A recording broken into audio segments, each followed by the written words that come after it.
সেই পর্যন্ত সবাই ধৈর্য ধরে অধ্যয়নের সাথে থাকেন। আর সবার জন্য শুভকামনা রইল। আর ম্যামকে রিকোয়েস্ট করবো ক্লাস শুরু করার জন্য। থ্যাংক ইউ সবাইকে। ধন্যবাদ। সবাইকে শুভ সন্ধ্যা। তাহলে আজকে গুড তো ইভিনিং। হ্যাঁ, গুড ইভিনিং। তাহলে আমরা আবার আজকে আমরা পড়বো জাস্ট হচ্ছে অস্থি সন্ধি কাকে বলে, টাইপ অফ অস্থি সন্ধি, আর হচ্ছে আমরা হঠযৌগিক টেক্সট অনুযায়ী যে মুদ্রাগুলো মানে আমরা থেরাপিউটিক হিসাবে যেগুলো বেশি ইউজ করে থাকি, যেগুলো আমরা বেশি ব্যবহার করে থাকি, সেই জিনিসগুলো আমরা আজকে শিখবো। তা শুরু করার আগে আজকেও আমরা সেই মহাপ্রাণ ধ্বনি দিয়েই শুরু করব। সকলে যে কোনো একটি সুখাসন চয়ন করে নিন। ধীরে ধীরে শ্বাস নিন আর শ্বাসকে ছাড়ুন। শরীর আর মনকে শিথিল করুন। চোখ বন্ধ রাখুন। শ্বাস নিন।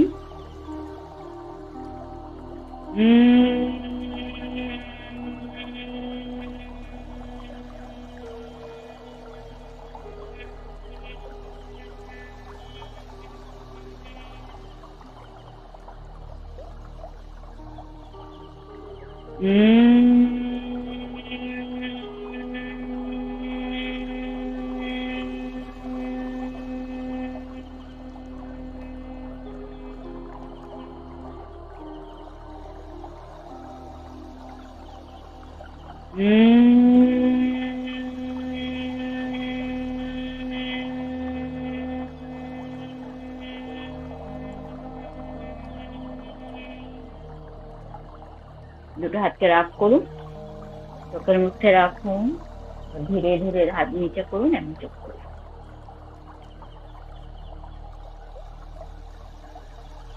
তাহলে আজকে আমরা শিখবো হচ্ছে অস্থি সন্ধি কাকে বলে এবং অস্থি সন্ধি কয় প্রকার ও কি কি, আর হচ্ছে হঠযৌগিক যে মুদ্রাগুলো আমরা ব্যবহার করে থাকি থেরাপিউটিক হিসাবে, যেগুলো বেশি ইউজ করে থাকি, সেই জিনিসগুলো আজকে আমরা শিখবো। তাহলে প্রথমেই আসি যে অস্থি সন্ধি কাকে বলে, অর্থাৎ জয়েন্ট কাকে বলে। না, যখন দুই বা তার বেশি অস্থি একে অপরের সাথে যুক্ত হচ্ছে, যেই স্থানটাতে যুক্ত হচ্ছে সেটাকে আমরা বলছি, বা তার সংযোগ স্থলটাকে আমরা বলছি অস্থি সন্ধি। এই দুটো বোনসকে যুক্ত করা হচ্ছে লিগামেন্ট দ্বারাই হচ্ছে দুটো বোনস যুক্ত থাকে। তাহলে দুটো থাকতে পারে, আবার তার বেশিও বোনস থাকতে পারে। এই দুই বা তার বেশি বোনস যখন একটা জায়গায় যুক্ত হচ্ছে, সেই সংযোগ স্থলটাকে আমরা বলছি অস্থি সন্ধি। অস্থি সন্ধিকে কটি ভাগে ভাগ করা হচ্ছে না, তাদের হচ্ছে একটা কার্যগত ভাবে ভাগ করছে, আর তাদের হচ্ছে আকৃতিগত ভাবে। মানে কার্যগত ভাবে তাকে তিনটি ভাগে ভাগ করা হয়েছে। কি কি না, হচ্ছে একটা হচ্ছে অচল অস্থি সন্ধি, যার কোনো মুভমেন্টই হয় না। যেই অস্থি সন্ধিগুলো পরস্পরের সাথে যুক্ত হচ্ছে কিন্তু তার মধ্যে কোনো মুভমেন্ট নেই, পুরো ফিক্সড হয়ে যাচ্ছে, তাকে আমরা বলছি অচল অস্থি সন্ধি। যেমন হচ্ছে ব্রেনের যে বোনস গুলো আমরা কালকে পড়েছিলাম না, এর আগের দিনে, ক্রেনিয়াম যে মানে বোনস গুলো ছিল, 8টা বোনস যে যুক্ত হচ্ছে, তাদের মধ্যে কোনো মুভমেন্ট হচ্ছে না, অর্থাৎ করোটির অস্থিগুলো কোনো মুভমেন্ট হচ্ছে না, তখন তাকে আমরা বলছি অচল সন্ধি। এগুলো কি হচ্ছে, যখন যুক্ত হচ্ছে না একটা বোনস এর সাথে, আমাদের মস্তিষ্কের যে বোনস গুলো রয়েছে একটার সাথে একটা যখন যুক্ত হচ্ছে, সেখানে যে সেই যুক্ত স্থানটাকে সাধারণত সুচার বলা হয়। মানে যেমন সেলাই করলে যেরকম ভাবে স্ট্রাকচারটা থাকে না, এর স্ট্রাকচারটাও সেরকম, ঠিক বেনের মধ্যে মানে মাথার মধ্যে খুলিটা, তখন হচ্ছে ওটাকে বলা হচ্ছে সুচার। এরকম হচ্ছে সুচার বিভিন্ন আবার নাম আছে। যেমন হচ্ছে আমরা পড়েছিলাম না, যদি আমরা যে প্লেন যেটা পড়েছিলাম, সামনে থেকে যখন ভাগ করছে তাকে ফ্রন্টাল বা কোরোনাল প্লেন বলছে, সেরকম এই সামনে থেকে যেই সুচারটা আছে তাকে বলা হচ্ছে কোরোনাল সুচার। আবার হচ্ছে মিডিল থেকে এরকম ভাবে একটা সুচার আছে, তাকে বলা হচ্ছে সাজাইটাল সুচার। এইভাবে সুচার আছে। তাহলে অচল সন্ধি কি না, যখন দুটো অস্থি পরস্পরের সাথে যুক্ত হয়ে যাচ্ছে কিন্তু তার কোনো মুভমেন্ট হচ্ছে না, তাকে আমরা বলছি অচল সন্ধি। তারপরে হচ্ছে ঈষৎ সচল অস্থি সন্ধি, যার হচ্ছে যেই অস্থিগুলো পরস্পরের সাথে যুক্ত হচ্ছে কিন্তু তাদের মধ্যে হালকা মুভমেন্ট আছে, খুব বেশি মুভমেন্ট হচ্ছে না। যেমন হচ্ছে অচলের মধ্যে কি হচ্ছে, একদমই মুভমেন্ট হচ্ছে না, এখানে হালকা মুভমেন্ট হচ্ছে, তাকে আমরা বলছি ঈষৎ অচল, ঈষৎ সচল হচ্ছে অস্থিসন্ধি। যেমন হচ্ছে আমাদের মেরুদণ্ড বা কশেরুকার মধ্যে যে অস্থিগুলো রয়েছে না, ওগুলো কিন্তু খুব একটা মুভমেন্ট হয় না, হালকা মুভমেন্ট হয়, সেই জন্য একে বলা হচ্ছে ঈষৎ সচল অস্থিসন্ধি। আর একটা হচ্ছে পূর্ণ সচল অস্থিসন্ধি, যেখানে হচ্ছে যেই অস্থিগুলো যুক্ত হয়ে যার মুভমেন্ট হচ্ছে অনেক হচ্ছে, সম্পূর্ণ যখন মুভমেন্ট হচ্ছে, যার বেশি করে মুভমেন্ট হচ্ছে, তো এটাকে বলা হচ্ছে পূর্ণ সচল অস্থিসন্ধি। এই পূর্ণ সচল অস্থিসন্ধিকে আবার সাইনোভিয়াল সন্ধিও বলা হয়। এরপরে হচ্ছে আমরা বলি আকৃতিগত ভাবে যদি দেখি, আকৃতিগত ভাবেও অস্থিসন্ধিকে 3টে ভাগে ভাগ করা হয়েছে, যেন হচ্ছে তরুণাস্থি অস্থিসন্ধি, তরুণাময় অস্থিসন্ধি আর হচ্ছে সাইনোভিয়াল সন্ধি। আকৃতিগত ভাবেও 3টে হচ্ছে তন্তুময় অস্থিসন্ধি, তারপরে হচ্ছে তরুণাস্থিময় অস্থিসন্ধি আর হচ্ছে সাইনোভিয়াল অস্থিসন্ধি। এই সাইনোভিয়াল অস্থিসন্ধিকে আবার 6টি ভাগে ভাগ করা হয়েছে। তার মধ্যে হচ্ছে প্রথম আমরা পড়ছি বল এন্ড সকেট জয়েন্ট। যেমন হচ্ছে দেখুন ছবিটাতে একটা অস্থিসন্ধির হচ্ছে গর্ত মতো আছে, আর একটা অস্থিসন্ধির হচ্ছে বল। যেমন ধরুন এইটা হচ্ছে ধরুন একটা অস্থিসন্ধি গর্ত, আর একটা অস্থিসন্ধি ধরুন এই যে তার মানে গোলাকার বা বলের মতো আকৃতি গঠন করছে। যখন এইভাবে যুক্ত হচ্ছে না, এর যে মুভমেন্ট হচ্ছে, এটা দেখুন এই চারিদিকেই মুভমেন্টটা হচ্ছে, এটাকে বলা হচ্ছে বল এন্ড সকেট জয়েন্ট। এই বল এন্ড সকেট জয়েন্ট কোথায় আছে? আমাদের হচ্ছে শোল্ডার আর হচ্ছে হিপ, এই দুটো জায়গা হচ্ছে বল এন্ড সকেট জয়েন্ট। যেমন হচ্ছে এইখানে যেমন হিউমেরাসের মাথাটা আর হচ্ছে স্ক্যাপুলা, এই দুটো জয়েন্ট যুক্ত হয়ে আমাদের বল এন্ড সকেট জয়েন্ট তৈরি করেছে। তাহলে এই শোল্ডার জয়েন্টটাকেও বলা হয় বল এন্ড সকেট জয়েন্ট। আর হচ্ছে হিপ জয়েন্টের মধ্যে হচ্ছে আমাদের ফিমার আর হচ্ছে অ্যাসিটুবুলাম, যেটা হচ্ছে পেলভিক গার্ডেলের পেলভিক যে বোনটা রয়েছে না, সেখানে একটা অস্থি রয়েছে, গর্তের মতো স্থান রয়েছে, সেটাকে বলা হয় অ্যাসিটাবুলাম। এই অ্যাসিটাবুলামের হচ্ছে গর্ত আর হচ্ছে ফিমারের হচ্ছে মাথাটা, এই দুটো যখন যুক্ত হচ্ছে তখন যে সন্ধিটা হচ্ছে, এটাকে বলা হচ্ছে অ্যাসিটাবুলাম ফেমোরাল হচ্ছে জয়েন্ট। এটা হচ্ছে হিপ জয়েন্টটা বলা হয়। এটা হলো বল এন্ড সকেট জয়েন্ট। নেক্সট হচ্ছে হিঞ্জ জয়েন্ট। হিঞ্জ মানে হচ্ছে কবজি, যেটা মানে আমরা যেমন দরজা কি হয়, দরজার পাল্লা একদিকেই খোলে না, দুদিকে খোলে না, এইরকম যে জয়েন্টের মুভমেন্টটা হচ্ছে একদিকেই মুভমেন্ট হয়, সেটাকে বলা হচ্ছে হিঞ্জ জয়েন্ট। যেমন হচ্ছে কনুয়ের এই যে আমরা এলবোর যে জয়েন্টটা রয়েছে, এটাকে আমরা বলছি হিঞ্জ জয়েন্ট। এলবো আর হচ্ছে নি, এটা হচ্ছে হিঞ্জ জয়েন্ট। এটা একদিকেই মুভমেন্ট হয়, এটা কিন্তু আর অপোজিট দিকে বিপরীত দিকে মুভমেন্ট করতে পারছি না। এখানে কি কি মুভমেন্ট হয়? এখানে হচ্ছে ফ্লেকশন আর এক্সটেনশন মুভমেন্ট হয় হিঞ্জ জয়েন্টে। এটা হলো। তারপরে নেক্সট হচ্ছে গ্লাইডিং হচ্ছে সন্ধি। গ্লাইডিং সন্ধি বা জয়েন্ট কি না, যখন কোনো অস্থিসন্ধি একটি অস্থিসন্ধির উপর এমন ভাবে থাকে যেমন হালকা হচ্ছে গ্লাইড হয়ে যায়, সেটাকে বলা হচ্ছে গ্লাইডেন সন্ধি। যেমন হচ্ছে এই রিস্টের যে সন্ধিগুলো থাকে, এই যে জয়েন্টটা, এটাকে বলা হচ্ছে গ্লাইডিং সন্ধি বা জয়েন্ট, গ্লাইডিং জয়েন্ট। কবজির অস্থিটা মানে এইখানে অস্থিগুলো, এখানে কার্পালে আমরা করেছি 8টা কার্পাল আছে না, এইখানে যে অস্থিগুলো রয়েছে এমন ভাবেই থাকে যে পরস্পরের সাথে একটু করে মানে গ্লাইড করে যায়, সেই জন্য নাম হয়েছে এতে গ্লাইডিং সন্ধি। নেক্সট হচ্ছে পিভট সন্ধি। এই পিভট সন্ধিটা এরকম একটা সন্ধি, ধরুন হচ্ছে একটা সন্ধির সাথে আর একটা সন্ধির একটা প্রান্ত এমন ভাবে যুক্ত থাকে যেখানে হচ্ছে শুধু সেই জয়েন্টটা মুভমেন্ট হয়। যেমন ধরুন এই হাতের, যদি এই হাতের পজিশনটাকে যদি আমরা এই পন পজিশন আর এই মুভমেন্টটা করি, নয় আমাদের হচ্ছে এই এলবো জয়েন্টের কোনো মুভমেন্ট হচ্ছে না, এই রেডিয়াস আর আল্লা এই দুটো জয়েন্ট, এই দুটো বোন যে যখন যুক্ত হচ্ছে সেখানে এইভাবে মুভমেন্ট হচ্ছে। যে যেমন পিকচারটা দেখুন, যে পিকচারটা আছে ঠিক এইভাবে আমরা যখন সুপাইন আর হচ্ছে পন পজিশন করছি, তখন এই রেডিয়াস আর আল্লার মধ্যে যে জয়েন্টটা তৈরি হয়েছে, এটাকে বলা হচ্ছে পিভট জয়েন্ট। ঠিক এই এলবোর একবার ইন্টারাপ্ট করছি, প্লিজ একটু হাতটা একটু উঁচু করে দেখান, দেখতে পেলাম না, একটু প্লিজ। হ্যাঁ দেখো, এই যে এলবো থেকে কিন্তু এই মুভমেন্টটা হচ্ছে না, পিভট জয়েন্টের মুভমেন্ট হচ্ছে রেডিয়াস আর আল্লার মধ্যে যে জয়েন্টটা তৈরি হচ্ছে সেটাকে বলছি পিভট জয়েন্ট। তখন ওই পিভট জয়েন্টটা শুধু এই পন পজিশন আর সুপাইন এই পজিশন করতেই ইউজ করা হয়, সেটা হচ্ছে পিভট জয়েন্ট। তারপরে হচ্ছে কন্ডিলয়েড সন্ধি বা কন্ডিলয়েড জয়েন্ট। এই সন্ধিগুলো কি হয় না, একটা সন্ধি হচ্ছে বোনটা মানে ডিম্বাকৃতির তৈরি করে থাকে মাথাটা, আর একটা হচ্ছে ফাঁপা জায়গায় তৈরি, ফাঁকা যে গহ্বর আছে তার মধ্যে আরেকটা অস্থি থাকে, সেটাকে বলা হচ্ছে কন্ডিলয়েড সন্ধি। যেমন হচ্ছে মেটাকার্পাল আর ফ্যালেঞ্জেস। মেটাকার্পাল কি ছিল? এইটা মেটাকার্পাল আর ফ্যালেঞ্জেস, এই হাত আর এইটা হচ্ছে মেটাকার্পাল, এটা হচ্ছে ফ্যালেঞ্জেস, আঙুলগুলো ছিল ফ্যালেঞ্জেস। এর মধ্যে যে সন্ধিটা হচ্ছে, জয়েন্টটা তৈরি হচ্ছে, সেটাকে বলা হচ্ছে কন্ডিলয়েড জয়েন্ট। মেটাকার্পাল আর ফ্যালেঞ্জেস, এই এই আঙুলগুলো যেখান থেকে মানে তৈরি হয়েছে, আঙুলগুলো যেখান থেকে আর কি সৃষ্টি হয়েছে, সেই জয়েন্টটাকে বলা হচ্ছে কন্ডিলয়েড জয়েন্ট। তারপরে হচ্ছে নেক্সট হচ্ছে স্যাডেল জয়েন্ট। এই সন্ধিটা হচ্ছে স্যাডেল মানে যেটা ধরুন হচ্ছে এই ঘোড়া টোড়াই যে বসার জন্য একরকম একটা জায়গা থাকে না, যেটা স্যাডেল আর কি বসার মতো স্থান, সেই রকম ভাবে একটার সাথে আর একটা জয়েন্ট ওইভাবে তৈরি হচ্ছে, তাকে বলা হচ্ছে স্যাডেল জয়েন্ট। সেটা একমাত্র এই বৃদ্ধা আঙুলটাতেই হয়, যেখানে হচ্ছে সব মুভমেন্টটা হয় এই বৃদ্ধা আঙুল। অর্থাৎ আমাদের হচ্ছে কার্পাল আর হচ্ছে মেটাকার্পাল, এইখানে আছে কার্পাল একটা আর হচ্ছে মেটাকার্পাল। এই কার্পাল আর মেটাকার্পালের মধ্যে যে জয়েন্টটা তৈরি হচ্ছে এটাকে বলা হচ্ছে স্যাডেল জয়েন্ট, যার মধ্যে সব মুভমেন্ট হচ্ছে, ফ্লেকশন, এক্সটেনশন, সারগাবডাকশন সব হচ্ছে, সেটাকে বলা হচ্ছে স্যাডেল জয়েন্ট।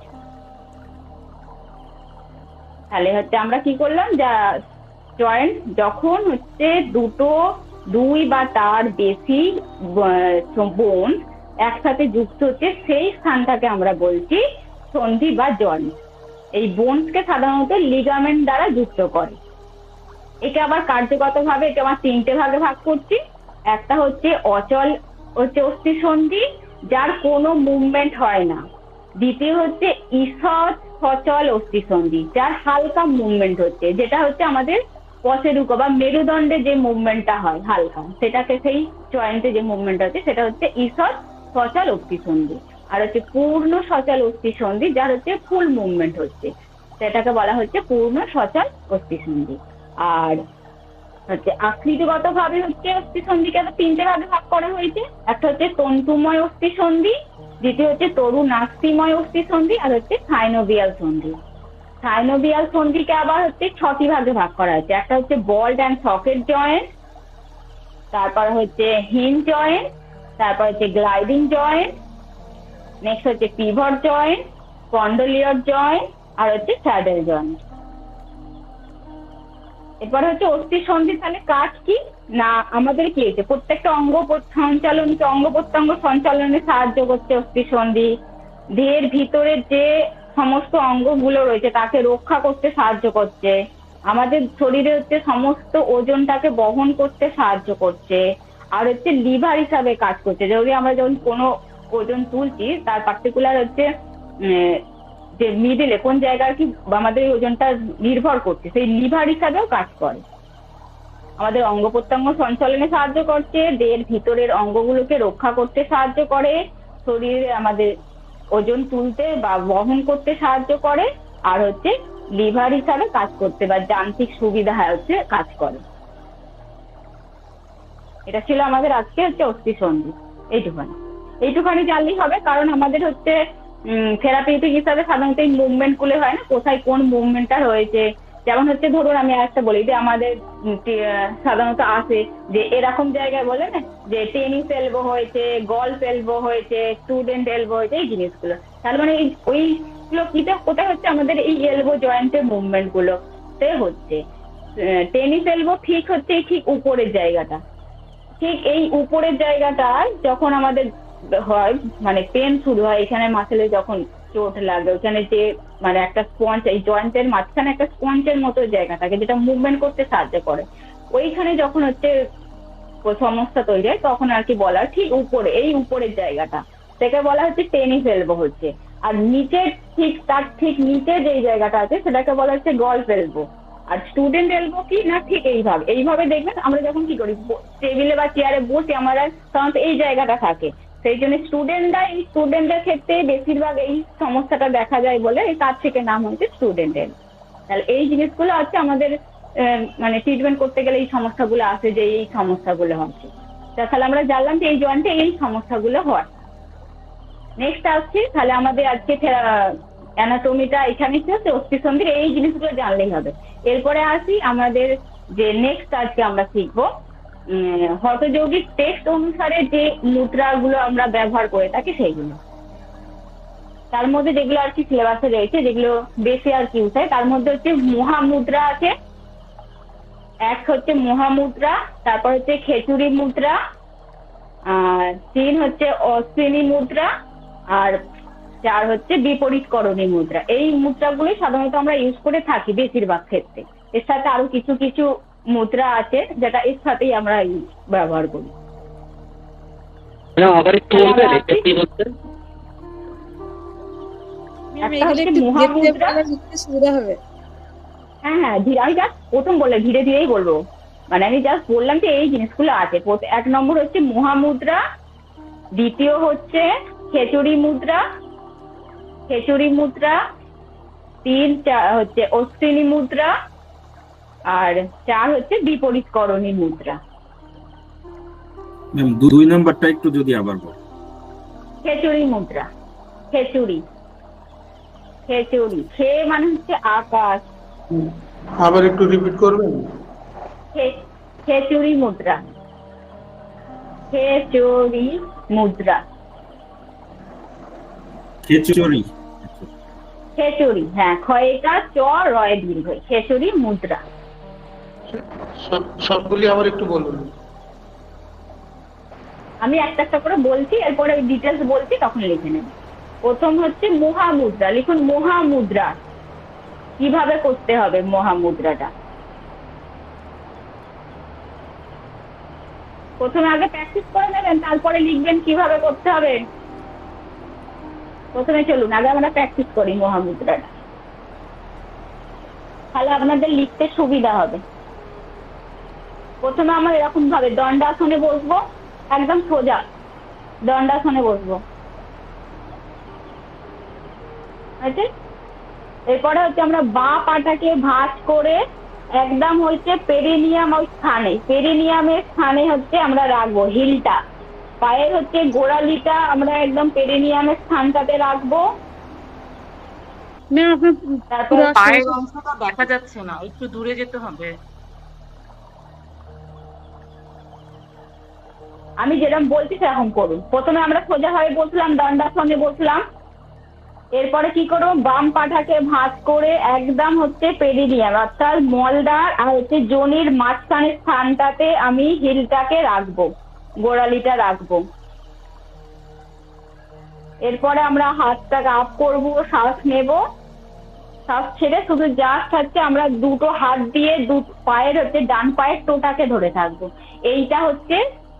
আর বাম পা দিয়ে কিন্তু ওই পেরিনিয়ামের স্থানটাকে আমরা হচ্ছে আস্তে আস্তে করে চাপ দেব। এইটা হচ্ছে মহামুদ্রা, জাস্ট এই পজিশনে থাকবে। এর সাথে আমরা যখন ট্রিটমেন্ট করি তখন কিন্তু আমরা এর সাথে সাম্ভবী মুদ্রা ইউজ করতে পারি, যার যেটা প্রয়োজন হবে। কখন আমরা উজ্জয়ী বা জলন্ধর বন্ধাও ইউজ করতে পারি। প্রসেসিং হচ্ছে এইটা মহামুদ্রা, কিন্তু আমরা যখন ট্রিটমেন্ট কাউকে করাবো তখন তার যেটা প্রয়োজন হবে তার এর সাথে আমরা অন্যান্য এর সাথে অ্যাড করতে পারি।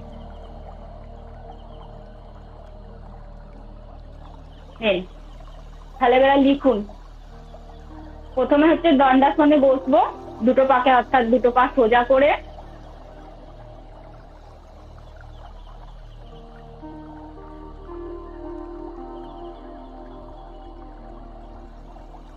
তারপর বাম পাটাকে ভাঁজ করে বাম পায়ের গোড়ালিটা পেরিনিয়ামের স্থানে রাখবো, আর হিলটা দিয়ে অর্থাৎ গোড়ালিটা দিয়ে পেরিনিয়াম স্থানটাকে চাপ দেব।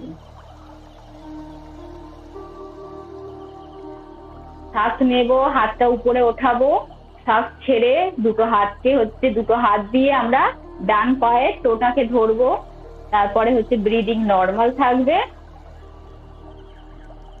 আর হচ্ছে দৃষ্টি ভ্রুর মধ্যে থাকবে না। এই যখন এই মানে আমরা কোথায় তাকাবো, এই ভ্রুর মধ্যে তাকাবো। এইটাকেই বলা হচ্ছে সাম্ভবী মুদ্রা। যে সাম্ভবী মুদ্রা যদি আমরা এর সাথে ইউজ করি, সেটা হচ্ছে ভ্রুর মধ্যে যখন আমরা দৃষ্টিটাকে রাখবো সেটাকে বলা হচ্ছে সাম্ভবী মুদ্রা। এই সম্ভ্রমী মুদ্রা যখন করাবেন, কাউকে যদি করেন বা নিজেও যখন প্র্যাকটিস করবেন, করে দেখবেন, মানে প্রথম হচ্ছে 10 সেকেন্ড করেই হোল্ড করবেন, মানে তারপরে আপনি হোল্ড করতে পারবেন না, মাথা পুরো ভারী হয়ে যাবে যদি তার বেশি হোল্ড করেন। যখনই দেখবেন অনেকক্ষণ হয়ে যাচ্ছে না, তখন মাথা অটোমেটিক্যালি ভারী হয়ে যাবে। ঠিক একদম এই পয়েন্টটাতে অর্থাৎ আজ্ঞা চক্র যেটা রয়েছে সেই জায়গাটা আমাকে দৃষ্টি রাখতে হবে। এরকম প্রথম হচ্ছে এরকম 10 সেকেন্ড 5 সেকেন্ড, যখন মনে হচ্ছে যে মাথা ভারী হয়ে যায় তখন একদম রিল্যাক্স করে দেবেন, আবার প্র্যাকটিস করবেন। এরকম করে করে হচ্ছে সম্ভ্রমী মুদ্রাটা প্র্যাকটিস করতে হয়। এতে কি হয়, আমাদের কনসেন্ট্রেশনও বাড়ে।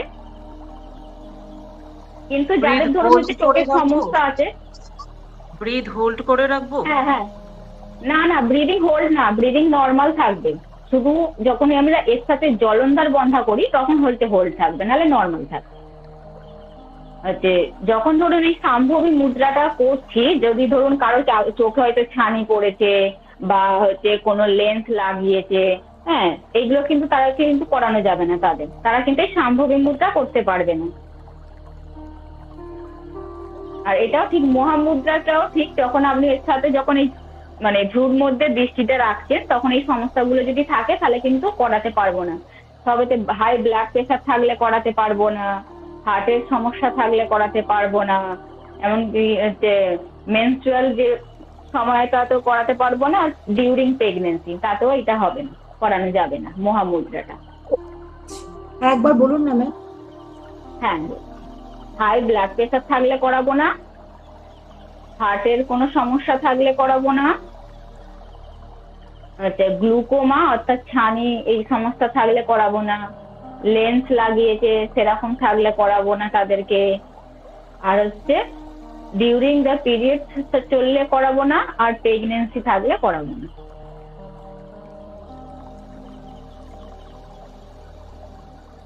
আর এর বেনিফিট কি, এটাতে হচ্ছে আমাদের যেহেতু হচ্ছে আমরা মেন হচ্ছে কি ওই জায়গাটাতে মূলাধার চক্রটা রয়েছে না, ওই মূলাধার চক্রটাকে আমরা হচ্ছে অ্যাক্টিভেট করছি, সেই জন্য আমাদের বডিতে হচ্ছে ওই জায়গাটা হচ্ছে আমাদের শরীরে একটা এনার্জি হচ্ছে ক্রিয়েট করে, স্টিমুলেট করে, এনার্জিটাকে আর কি সার্কুলেট করে পুরো বডিতে। মূলাধার চক্র এবং হচ্ছে আগ্রা চক্র, যেহেতু মূলাধার চক্র আমরা লেফট লেগটাকে ফোল্ড করে ওই জায়গাটা চাপ দিচ্ছি, আর আমাদের দৃষ্টি রাখছি ঘুম হচ্ছে একটা আগ্রা চক্রে, এটাকে অ্যাক্টিভ করতে সাহায্য করে, কনসেন্ট্রেশন বাড়াতে সাহায্য করে। আর হচ্ছে প্রোস্টেটিক যে সমস্ত ডিজিজ গুলো রয়েছে না, প্রোস্টেট মানে প্রোস্টেট গ্ল্যান্ডের যে সমস্যাগুলো থাকে সেগুলো কিওর করতে সাহায্য করে।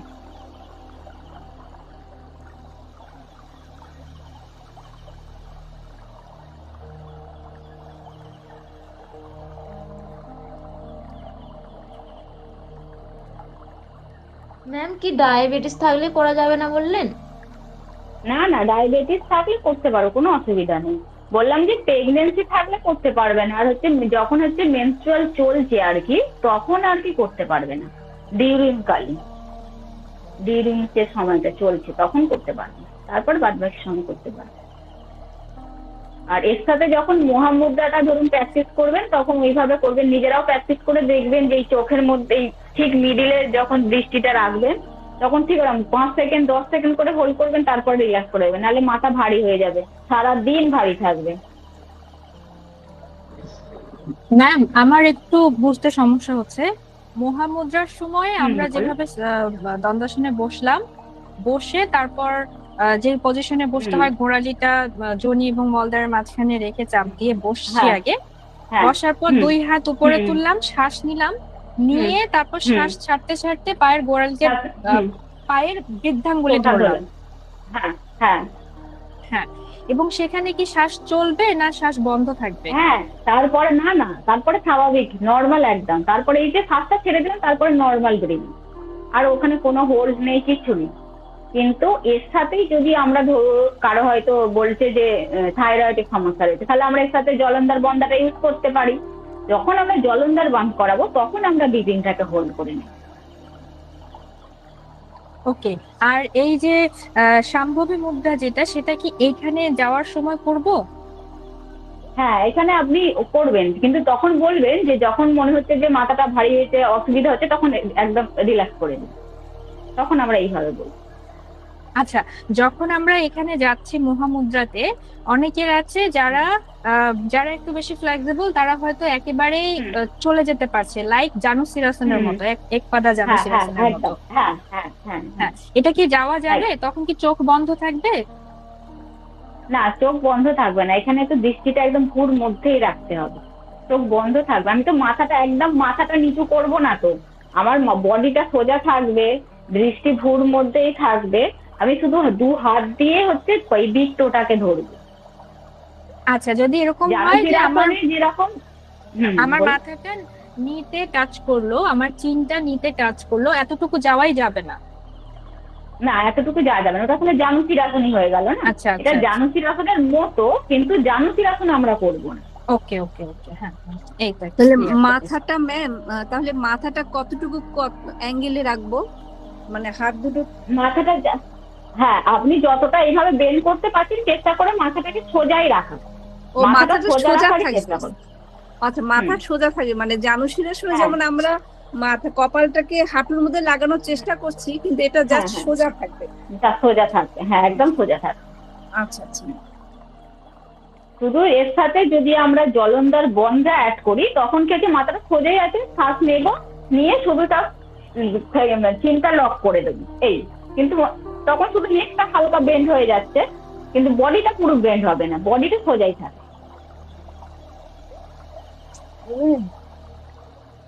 একটা কথা জিজ্ঞেস করছি, যখন জলন্ধর বন্ধ আমরা ইউজ করছি এই স্পেসিফিক মুদ্রাতে, তখন আমাদের আপনি যেমন বললেন না, অ্যাক্টিভেশন হবে মূলাধার টু আজ্ঞা, তখন এর সাথে এই চক্রটাও, বিশুদ্ধি চক্রটা অ্যাক্টিভেট হচ্ছে। হ্যাঁ হ্যাঁ একদম একদম। ঠিক আছে, থ্যাংক ইউ। নেক্সট হচ্ছে খেচুড়ি মুদ্রা। হে কথার অর্থ হচ্ছে আকাশ। হ্যাঁ, যৌগিক ভাষায় যেমন হচ্ছে এরকম 6টা কি চক্র যেটা আছে, কোনো কোনো গ্রন্থে আবার 9টাও বলেছে, যেমন হচ্ছে আমাদের ঠিক আলজিভ যেখানটা রয়েছে, ঠিক ওই জায়গাটাকে আর কি জিভটাকে টাচ করে, ওখানে একটা ফাঁকা জায়গা আছে, যেটা যৌগিক ভাষায় বলা হচ্ছে আকাশ, বা ওটা আর কি 10ম দ্বারও বলেছে কোনো কোনো গ্রন্থে। সেটাকে হচ্ছে, সেই জন্য ওই জায়গাটার নাম হয়েছে খেচুড়ি, মানে হচ্ছে আকাশে আমার জিভটাকে আমরা কি করবো, আকাশে টাচ করবো, সেই জন্য নাম হচ্ছে খেচুড়ি মুদ্রা। হে মানে হচ্ছে আকাশ, আর আমি জিভটাকে যখন চালনা করছি ওই আকাশে, সেই জন্য নাম হচ্ছে খেচুড়ি মুদ্রা। তাহলে প্রথমে এরকম নর্মাল যে কোনো ধ্যানাসনে বসবো, চলো প্র্যাকটিস করে নিয়ে আগে, তারপর আবার লিখবে। যে কোনো একদম এইভাবে ধ্যানাসনে বসবো, যার যেটাতে সুবিধা। 2টো হাত আমরা চিন মুদ্রা, জ্ঞান মুদ্রা, প্রাণ অপান, যে কোনো, অনেক কিছু আপনারা মুদ্রা শিখে নিয়েছেন, হস্ত মুদ্রা, যে কোনো একটা মুদ্রা চয়ন করে নেবেন। কেউ জ্ঞান মুদ্রা, চিন মুদ্রা, প্রাণ অপান মুদ্রা, যা খুশি বসলে। বসার পর হচ্ছে আমরা কি করব, জিভটাকে একদম আমাদের যে উপরের আর কি সফট প্যালেট আর হচ্ছে হার্ড আছে, আমরা কি করবো, জিভটাকে চেষ্টা করব সফট প্যালেটে টাচ করার, একদম ভিতরের দিকে, যেখান থেকে আলজিভটা তৈরি, মানে আলজিভটা যেখানটা রয়েছে সেই জায়গাটাকে আমরা কি করব, জিভটাকে নিয়ে যাওয়ার চেষ্টা করব। জাস্ট জিভটাকে ফোল্ড করে একদম ভিতরের দিকে, জাস্ট ওইভাবে ফোল্ড করে রাখবো। চোখ কিন্তু এখানে বন্ধই থাকবে, হ্যাঁ চোখ বন্ধ থাকবে। আর আমরা কি করব, ধরুন এই যতক্ষণ না আমার মনে হচ্ছে জিভটাতে ব্যথা অনুভব হচ্ছে, জিভটা একদম টায়ার্ড হয়ে গেছে, ক্লান্ত হয়ে গেছে, তখন আমরা আবার রিলিজ করব, তারপর আবার করব, এইভাবে 5 থেকে 10 বার, মানে আস্তে আস্তে আস্তে আস্তে করে রিপিটেশনটা বাড়াবো, বুঝেছেন? এইভাবে হচ্ছে খেচুড়ি মুদ্রা করবো। জিভটাকে একদম সফট প্যালেটে টাচ করে দিয়ে চোখ বন্ধ করে শুধু জাস্ট আমরা অন্তর্দৃষ্টি দিয়ে এইখানটা আমরা ভুর মধ্যে দৃষ্টিটা রাখতে পারি, অন্তর্দৃষ্টি মানে চোখটা বন্ধ করেই আমরা ভুর মধ্যে দেখবো, আর হচ্ছে জিভটাকে একদম সফট প্যালেটে টাচ করে রাখবো। কতক্ষণ টাচ করব না, যতক্ষণ না জিভটা একদম ক্লান্ত হয়ে যাচ্ছে ততক্ষণ টাচ করে রাখবো, তারপর ধীরে ধীরে রিল্যাক্স করবো। এইটা হচ্ছে খেচুড়ি মুদ্রা। মানে জিভটাকে ম্যাম টান করে রাখবো? হ্যাঁ, জিভটাকে একদম উপরে আলজিভের কাছে নিয়ে গিয়ে জাস্ট সফট প্যালেটে করে টাচ করে রাখতে হবে, টাচ মানে স্পর্শ করে রাখতে হবে, হ্যাঁ উপরে। এবারে হচ্ছে এইটা না অ্যাকচুয়ালি যদি আমরা দেখি, এটা তো নর্মাল আমরা সাধারণ মানুষ এইভাবে করতে পারে, জাস্ট এটা বললাম। কিন্তু যদি আমরা যৌগিক টেস্ট দেখি, সেখানে খেচুড়ি মুদ্রা অনেক বিশাল বড় ব্যাখ্যা করেছে। প্রথম হচ্ছে জীবটাকে কাটতে হবে, 1 সপ্তাহ ধরে জীবটাকে কাটতে হবে, তারপরে তাকে চালন করতে হবে, দহন করতে হবে, মালিশ করতে হবে, করে জীবটাকে অনেক লম্বা হলে তবে হচ্ছে ওই ধরুন আমরা যখন সূত্রনেতি করি না, যে নাকাল আর মুখগহ্বরের মধ্যে যে ছিদ্রটা রয়েছে, ঠিক আলজিভের ওখানেও একটা ছিদ্র রয়েছে, জীবটাকে ঠিক ওই জায়গায় নিয়ে যাচ্ছে, সেই জন্য ওর নাম হয়েছে খেচুড়ি মুদ্রা।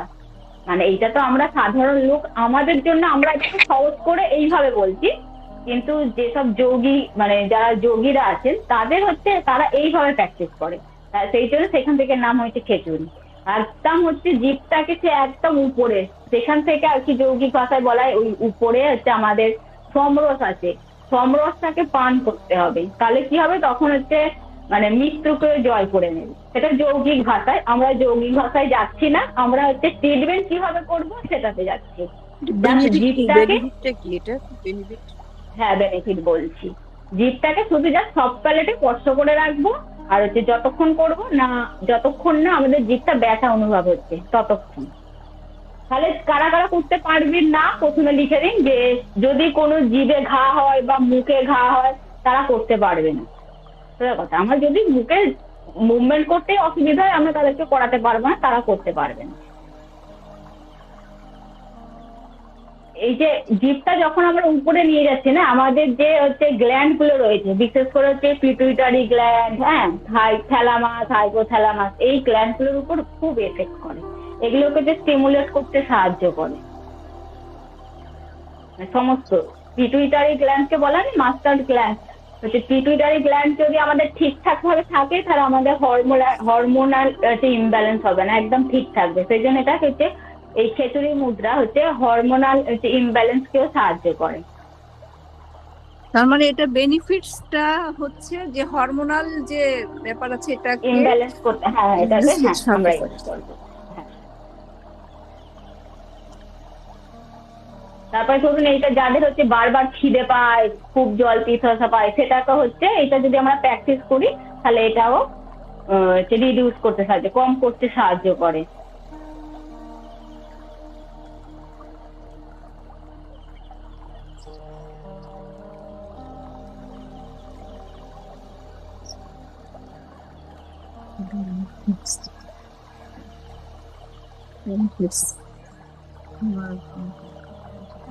হ্যাঁ, তারপর হচ্ছে ইনার হিলিং করতে, আমাদের যে মানে ইনার হিলিং করতে সাহায্য করে, আমাদের ইমিউনিটিকে বাড়াতে সাহায্য করে।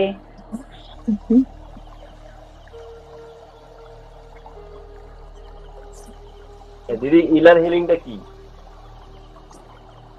ধরুন আপনি চোখ বন্ধ করে যখন কোনো কিছু একটাকে ভাবছেন, ধরুন মানে এটা এক টাইপের মেডিটেশন। ধরুন আপনার এরকম হয়েছে যে জিভেই ধরুন কিছু সমস্যা হয়েছে, কিন্তু আপনি জিভটাকে টাচ না করে ওখানে শুধু জাস্ট জিভটার মধ্যেই শুধু ওইখানেই আপনি কনসেন্ট্রেশন করছেন, আপনি মনে হয়েছে যে আমার এই জিভটা আস্তে আস্তে ঠিক হয়ে যাচ্ছে, আমি যেটা দেখতে পাচ্ছি, মানে নিজের মনে মনে আর কি বলা বারবার করে, তাহলে তখন দেখবেন আমরা শুধু পার্টিকুলার ওই জায়গাটাতেই ফোকাস করছি না। আর খেচুড়ির মধ্যেও ঠিক, আপনি যখনই জিভটাকে ওই জায়গায় লাগাচ্ছেন, স্পর্শ করছেন, তখন আমাদের একদম মাইন্ড একদম শান্ত হয়ে যাচ্ছে।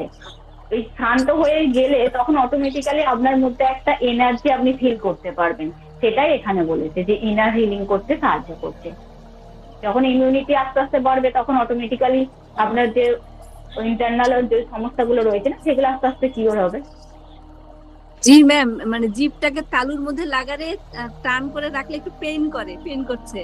হ্যাঁ ওই ততক্ষণই রাখবেন, তারপর আবার রিল্যাক্স করবেন, তারপর আবার করবেন, এইভাবে ধীরে ধীরে বাড়াবেন, তখন দেখবেন আরো অভ্যাস হয়ে গেছে, অনেক ইজি হয়ে যাচ্ছে। ম্যাম হাতের মধ্যে কোনো মুদ্রা থাকবে? হ্যাঁ, যখনই দেখুন এইটা হচ্ছে সাধারণ জিনিস, এইটা হচ্ছে যখনই আপনি কোনো ধ্যান আসনে বসছেন তখন আমি হাতটাকে একটা মুদ্রা চয়ন করে নেব, তাহলে কি হবে আমার এটাতে বেনিফিটটাও আসবে না, আরো আমার বডিকে শান্ত করতে বেশি তাড়াতাড়ি সাহায্য করবে। আমাকে সবসময় যৌগিক কিন্তু যৌগিক ভাষা মানে এই যে আমরা যে জগিং জাম্পিং জ্যাক এইসব করে এগুলো কিন্তু যোগের মধ্যে না, যোগের পার্ট। যোগ একদম শান্ত, একদম ধীর স্থির। ওই জন্য তো যোগের আসনেই বলা হচ্ছে স্থিরম সুখম আসনম। ওই জন্য পতঞ্জলি কিন্তু একটা আসনেরও নাম বলেনি।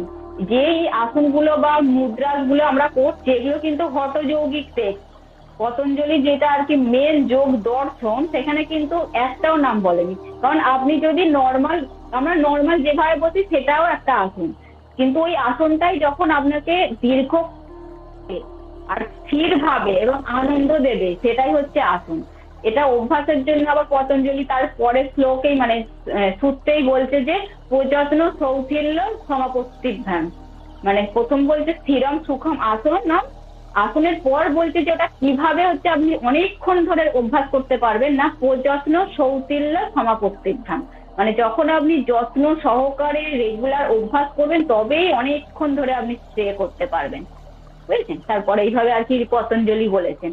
তারপরে পতঞ্জলি আরো একটা বলেছেন, সেটাকে আসনের নিয়ে 3খানা সূত্র বলেছেন, ঠিক আছে। ওইসব পতঞ্জলি এখন ছাড়া, এখন আমি হঠযোগ পরে যদি হঠযোগের অশ্বিনী মুদ্রা পড়াচ্ছি। নেক্সট হচ্ছে অশ্বিনী মুদ্রা। তাহলে ম্যাম যে কোনো আসন করার সময় যে কোনো একটা মুদ্রাকে আমরা জয়েন করে নেব, যে কোনো একটা। হ্যাঁ একদম একদম, হ্যাঁ একদম। একটু জানতে চাইছি, এই যতগুলো মুদ্রা করছি সবগুলোই হঠযোগ? হ্যাঁ সবগুলোই হঠযোগ। হঠযোগেই একমাত্র আসন মুদ্রা এগুলো সব ব্যাখ্যা করেছে পতঞ্জলি, কিন্তু বলে না। মানে যদি আমরা দেখি যে আমাদের ইন্ডিয়ান ফিলোসফি 6টা আছে, মানে সাংখ্য দর্শনটা খুব জানা দরকার। সাংখ্য দর্শনকে আমরা যেটা বলি যে থিওরি পার্ট, আর যোগ দর্শন হচ্ছে তার প্র্যাকটিক্যাল পার্ট। মানে সাংখ্য দর্শন আর কি কিভাবে সৃষ্টি হয়েছে, কিভাবে আমাদের সাংখ্য দর্শন হচ্ছে 25টা তত্ত্বের উপর নির্ভর করে, আর যোগ দর্শন হচ্ছে 26টা তত্ত্বের উপর নির্ভর করে যোগ দর্শন তৈরি হয়েছে। ওখানে কোনো কিছু আসন বলে না, শুধু কি কি জিনিসগুলো আছে অষ্টাঙ্গ যোগে বলেছে না, অষ্টাঙ্গ যোগ যে কি কি বলেছে অষ্টাঙ্গ যোগের নামগুলো মনে আছে? কেউ একজন বলুন। হ্যাঁ নামগুলো পড়েছি অষ্টাঙ্গ, কিন্তু এখন পার্ট বাই পার্ট বলতে পারবো না, কিন্তু পড়েছি।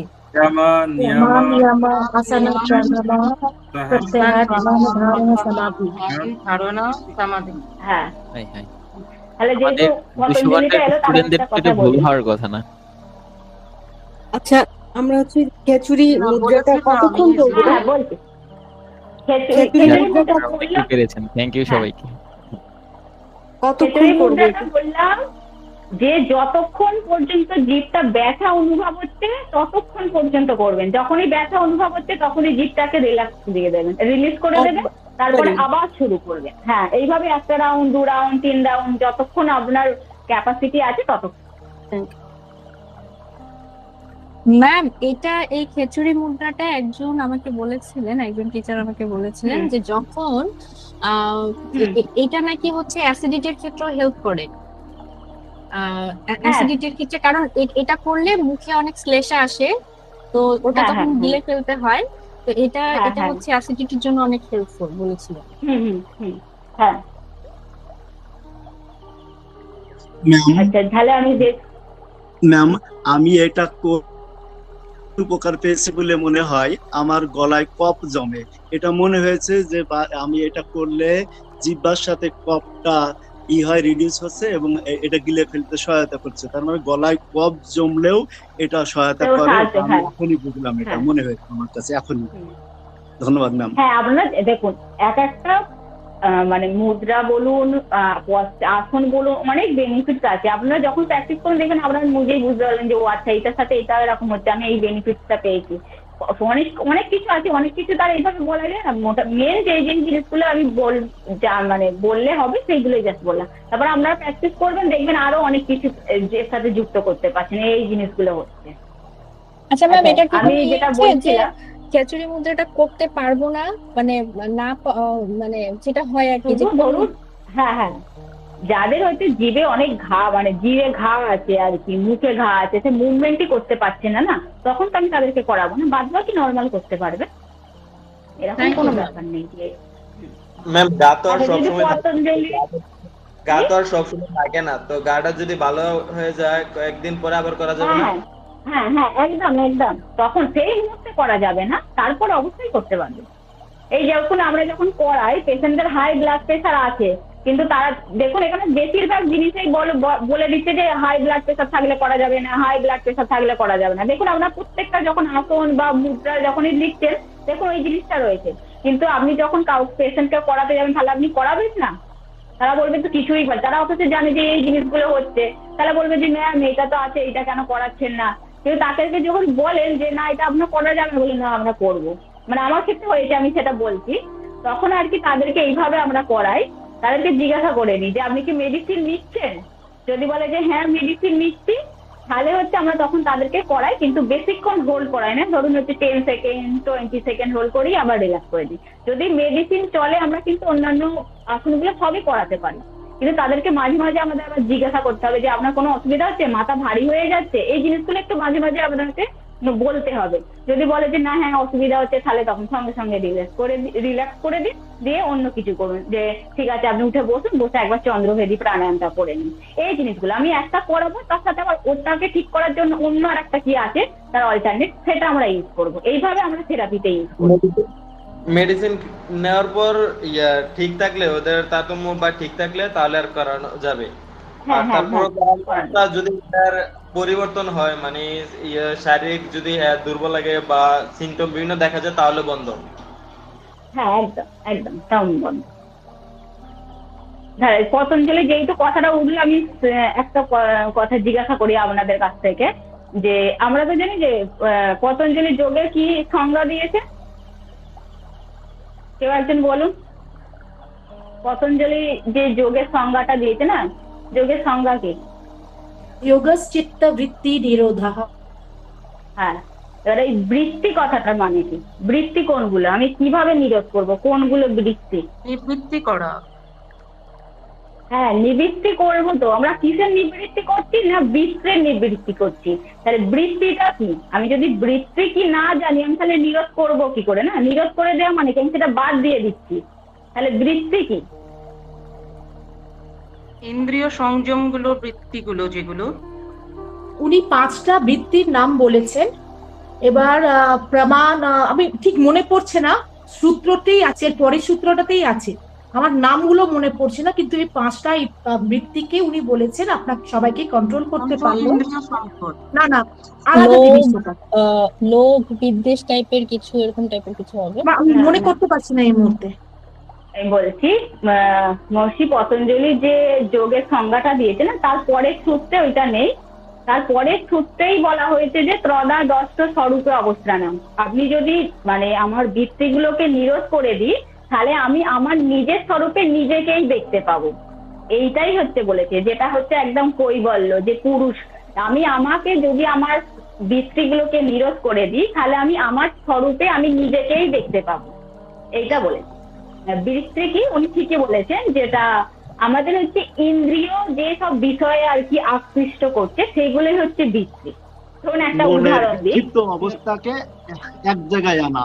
হ্যাঁ, শুধু মনকে না, মানে আমাদের ইন্দ্রিয় কটা আছে, আমরা বলি যে আমাদের 11টা ইন্দ্রিয় রয়েছে, 5টা হচ্ছে কর্মেন্দ্রিয়, 5টা জ্ঞানেন্দ্রিয়, আর হচ্ছে মন, এই নিয়ে আমাদের মোট 11টা ইন্দ্রিয়। তাহলে ইন্দ্রিয় যেসব বিষয়গুলোকে আকর্ষণ করছে সেগুলোই হচ্ছে বৃত্তি। ধরুন হচ্ছে আমি হয়তো একটা ছোট বাচ্চা যার মিষ্টি খেতে হয়তো খুব ভালো লাগে, সে মিষ্টি দোকানে দেখে ভাবলো যে মিষ্টিটা দেখে কিনে নিয়ে যাবো। প্রথম ওই দেখলো, আমরা চোখে দিয়ে দেখলাম, কিন্তু তার মনে কি হলো যে আমি কিনবো। ধরুন সেই বাচ্চাটাই তার হচ্ছে মিষ্টি খেতেই শুধু ভালো লাগে, সেই জন্য তার বৃত্তিটা কি হলো, আমি এই মিষ্টিটা কিনে নিয়ে যাবো। আবার ধরুন এরকম হলো, সে সব একটা মানে কি বলে জন্মদিন বাড়িতে গেছে, সে যেতে একটু লেট করেছে, সব বন্ধুদের মধ্যে ধরুন এরকম চকলেট হোক, সেটাও এক প্রকারই মিষ্টি, যে দিতে সে যাওয়ার মুহূর্তে শেষ হয়ে গেছে। তাহলে তখন কি হলো, তার মনের মধ্যে রাগ সৃষ্টি হলো না। যদি ধরুন আমি গেলাম, শেষ হয়ে গেল, তাহলে ততক্ষণের মধ্যে কি হলো, রাগ তৈরি হয়ে গেল। তাহলে একই বৃত্তি, শুধু একটা কি টেন্ডেন্সি না, আমার এই মিষ্টি খেতে ভালো লাগে, ওই ভালো লাগাটার জন্য কখনো আমার মনের মধ্যে একটা মানে ইন্দ্রিয়ের দৃষ্টিতে কখনো আমার ভালো লাগছে, ও সেই বৃত্তি আবার কখনো আমাকে দুঃখ দিচ্ছে, এইগুলোই হচ্ছে বৃত্তি। বৃত্তি হচ্ছে এগুলো যেগুলো হচ্ছে আমার টেন্ডেন্সি, অর্থাৎ ইন্দ্রিয় বিষয়ক যে সমস্ত বিষয়গুলো রয়েছে যেগুলো আমাকে এরকম আর কি টেন্ডেন্সি তাকে দিকে আকর্ষণ করছে, সেইগুলো হচ্ছে বৃত্তি। প্রমাণ, বিপর্যয়, বিকল্প, নিদ্রা আর স্মৃতি, এই 5টা হচ্ছে বৃত্তি। এবারে এই সবাই চেষ্টা করবেন যোগসূত্রটা ভালো করে পড়তে। প্রমাণ কাকে বলে, তারপর হচ্ছে বিকল্প কাকে বলে, নিদ্রা কাকে বলে, তো ওখানে সব বলে দিয়েছে পরপর সূত্র, পরপর সূত্রটা আছে কাকে বলে। ম্যাম আমার কাছে না যোগসূত্র বই একটা আছে, হ্যাঁ, কিন্তু সমস্যা হচ্ছে কথাগুলো, শব্দগুলো এত কঠিন, এত কঠিন যে শুনুন, আমরা যখন প্রথমবার আমি পড়েছি আমি বুঝতে পারিনি, তারপর আবার যখন পড়েছি একটু একটু বুঝতে পেরেছি, আবার যখন এখনো বারবার পড়ি তখন আবার নতুন নতুন বুঝতে পারি, ও আচ্ছা এইটা তার মানে এইটা বোঝাতে চেয়েছেন। আমরা একটা ওয়ার্ডই যখন বারবার পড়বো না, আমরাই নিজে নতুন নতুন আরো মানে বুঝতে পারবো যে ও আচ্ছা এইটার মানে এইটা বোঝাতে চেয়েছে, এইটা মানে এইটা বোঝাতে চেয়েছে, এরকম। সত্যিই কঠিন, ওর বোঝা যাবে না। তখনকার তিনি সংস্কৃত ভাষাতে লেখা, সেখান থেকে তারা একটা সূত্রের মধ্যেই কতটা বিশ্লেষণ করে দিয়েছে। ঠিক আছে, বৃত্তিটা তাহলে বুঝতে পেরেছেন বৃত্তি কি, কোনগুলো তাহলে আমরা নিরোধ করবো, তবে আমরা হচ্ছে যোগ করতে পারবো। হ্যাঁ ম্যাম, অনেকে হয়তো বুঝেছে কিছু কিছু, খুব সামান্য যদিও, আমি বুঝেছি কিছু কিছু। ঠিক আছে, আপনারা পড়বেন যোগসূত্র, তাহলে বুঝতে পারবেন। মানে অ্যাকচুয়ালি আমাদের যে ইন্দ্রিয় যে বিষয়গুলোকে আকৃষ্ট করছে, যার জন্য আমাদের হচ্ছে দুঃখ পাচ্ছি, কখনো আনন্দ পাচ্ছি, এগুলো তো আমাদের আলটিমেট নয়, এর জন্যই আমাদের মনে হচ্ছে দুঃখ তৈরি হচ্ছে, সেটাই হচ্ছে বৃত্তি। সেইগুলো নিরোধ করলেই আমরা হচ্ছে পরম সুখ পাবো, সেটা হচ্ছে আনন্দ পাবো, সেটা সচ্চিদানন্দ, মানে যাই সেই যেই আনন্দের কোনো সীমা নেই, একদম সেটা নিজেই নিজেকে দেখতে পাবো, যে নিজের স্বরূপে নিজেকেই দেখতে পাবো, তখন সেই যে আনন্দটা সেটাই হচ্ছে যোগ, সেটাই হচ্ছে সমাধি বলেছে। ঠিক আছে, চলুন, পতঞ্জলি অনেক আলোচনা করে ফেলেছি, এবারে লিখুন অশ্বিনী মুদ্রা।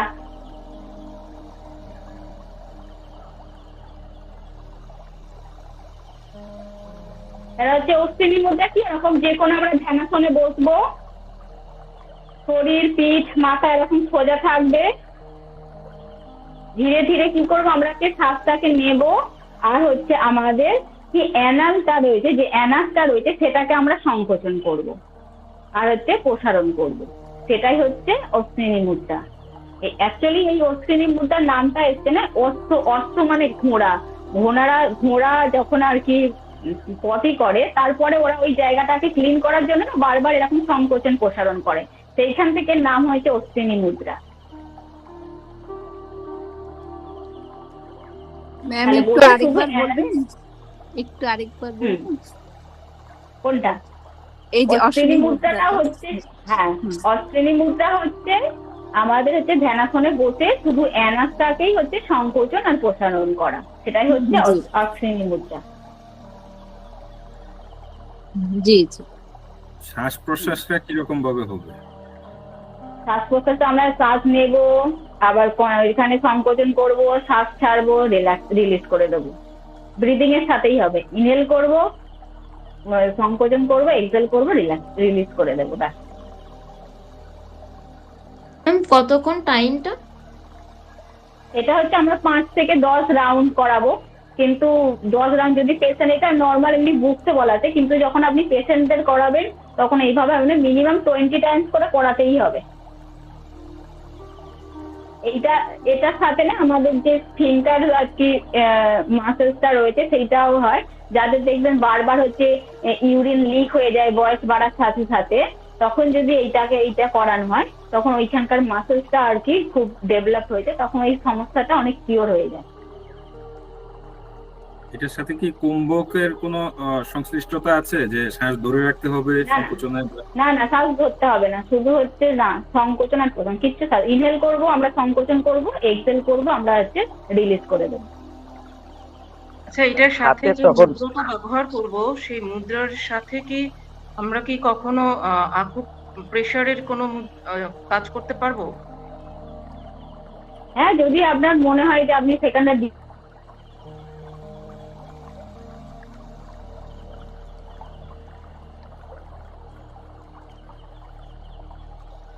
তাহলে এখানে হচ্ছে যারা সাধারণত হাই ব্লাড প্রেশার আর হার্ট ডিজিজ আছে করানো যায় না। ম্যাম আরেকবার বলবেন, মানে নেট ইস্যু হয়েছিল, শোনা যায় কোনটা? যারা করতে পারবে না? না, আমি জিজ্ঞেস করেছিলাম যে আকুপ্রেশারের পয়েন্ট ইউজ করতে পারবো কিনা এর সাথে সাথে। হ্যাঁ হ্যাঁ, এর সাথে সাথে যদি মনে করুন যে আপনি যেই পেশেন্টকে দেখছেন তার ওই আকুপ্রেশারটা করালে আরো বেনিফিট পাবে, তাহলে আপনি করাতে পারবেন। নেক্সট হচ্ছে তাহলে কারা করতে পারবে না? না হাই ব্লাড প্রেশার হচ্ছে হার্ট ডিজিজ যারা আছে তারা করতে পারবে না।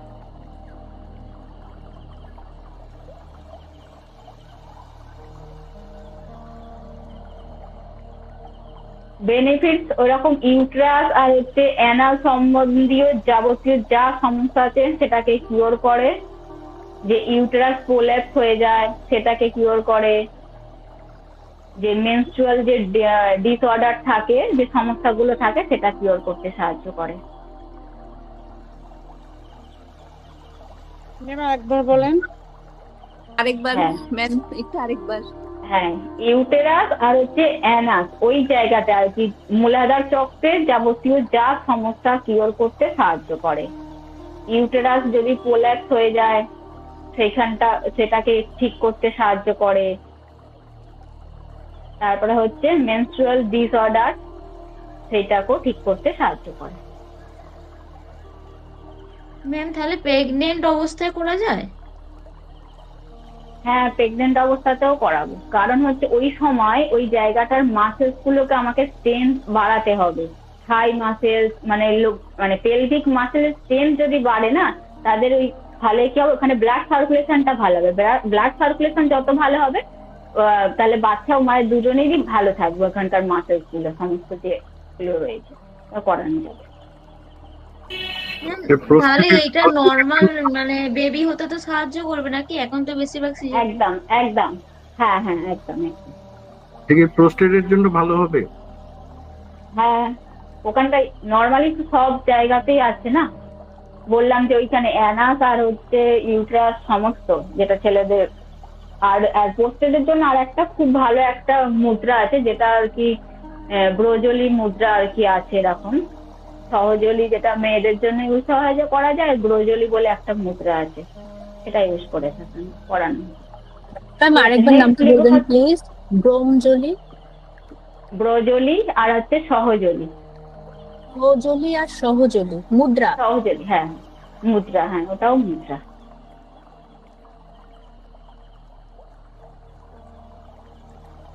এরপর নেক্সট লিখুন, লাস্ট হচ্ছে বিপরীতকরণী মুদ্রা।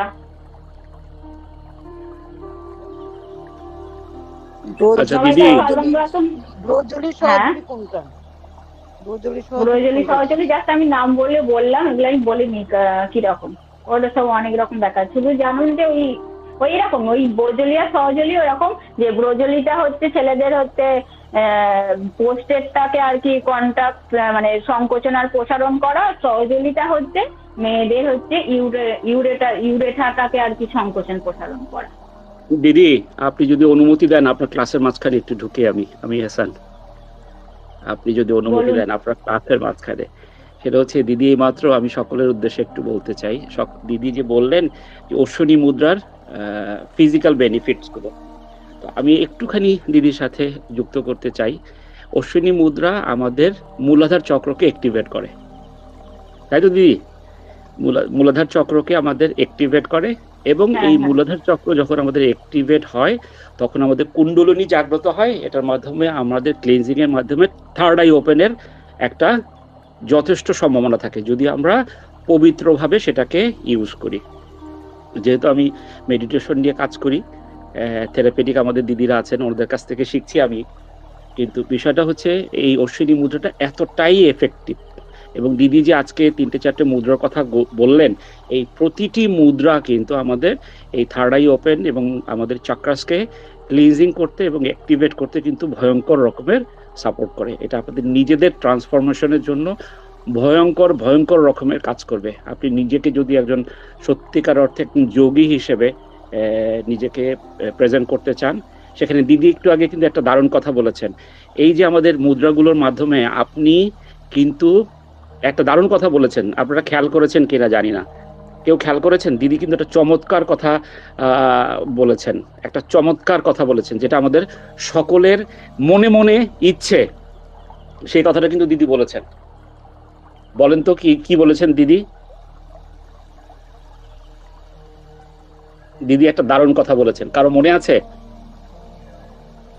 আমাদের এই যৌগিক, হ্যাঁ বলতে পারছেন না, আমরা এই যে যৌগিক প্র্যাকটিসের মাধ্যমে আমরা মৃত্যুকে জয় করতে পারি। এবং কোন মুদ্রা দিয়ে মৃত্যুকে জয় করতে পারি বলেন তো? কেউ বলেছে? দিদি কিন্তু বলেছেন এই কথাটা। হ্যাঁ, দারুণ। এই যে কথাগুলো, এই যে ছোট্ট ছোট্ট বিষয়গুলো যদি আমরা সকলে একটু ঠান্ডা মাথায় শুনি না, দেখবেন যে আপনাদের শরীর, এই যে লোমকূপগুলো দাঁড়িয়ে যাবে, ঠিক আছে না? তো তাহলে কি হচ্ছে, এই বিষয়গুলোকে যদি আমরা একটু ঠান্ডা মাথায় সকলে একটু খেয়াল করি এবং অ্যালাইন করার চেষ্টা করি, দেখবেন যে অনেক ভালো ভালো চমৎকার বিষয়গুলো আমাদের নিজেরা ধারণ করতে পারবো। দিদি, মাঝখানে ইন্টারফেয়ার করলাম আপনার ক্লাসের মাঝখানে, সরি ফর দ্যাট। ঠিক আছে, ওকে, এনজয় দ্য ক্লাস। নেক্সট হচ্ছে বিপরীতকরণী মুদ্রা। সবাই সর্বাঙ্গ আসন করতে পারেন? মনে আছে সর্বাঙ্গ আসন কিরকম? করতে পারি। পুরোপুরি হয় না, অনেকটা। হ্যাঁ পারি, একেবারে দুই পা উপরের দিকে। হ্যাঁ, সর্বাঙ্গ এই বিপরীতকরণীটা কি হবে না, পুরো পাটা উপরে যাবে, পাটা উপরেই থাকবে। এখানে যেমন পুরো কোমর থেকে সোজা হয়ে যাচ্ছে, এখানে কিন্তু ওই জিনিসটা হবে না। হিপটা একটু, অর্থাৎ আমাদের যে হিপটা একটু জাস্ট নিচে থাকবে। আমি তাহলে একবার দেখিয়ে দিই কিভাবে অ্যাকচুয়ালি বিপরীতকরণী মুদ্রাটা হয়, তারপর আমি বলছি যে ওর বেনিফিট কি আছে আর আমরা কত রকম ভাবে বিপরীত মুদ্রাটাকে কি ভাবে আর কি করতে পারবো। খুব ভীষণ এই বিপরীতকরণী মুদ্রাটা ভীষণ আর কি এফেক্টফুল, মানে সবে তো আমরা এটাকে ইউজ করতে পারি। সর্বাঙ্গাসন যেভাবে করেন দেখা যাচ্ছে? জি ম্যাম, দেখা যাচ্ছে। হ্যাঁ, একটু দূরে গেলে দেখুন, আমরা সর্বাঙ্গাসনে কি করছি, পাটা সোজা রাখছি তো সর্বাঙ্গ আসন, এটা হচ্ছে সর্বাঙ্গ আসন।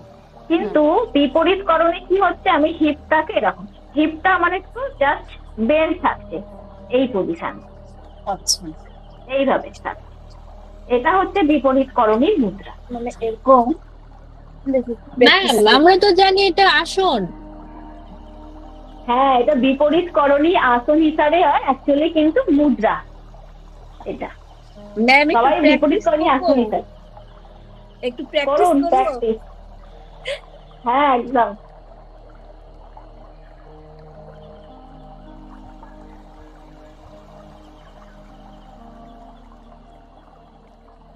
পাটা কিন্তু সোজা থাকবে, সোজা রাখার চেষ্টা করবেন ধীরে ধীরে, আস্তে আস্তে। হ্যাঁ হ্যাঁ, হিপটা জাস্ট একটু বেন্ড হবে আর পাটা সোজা থাকবে।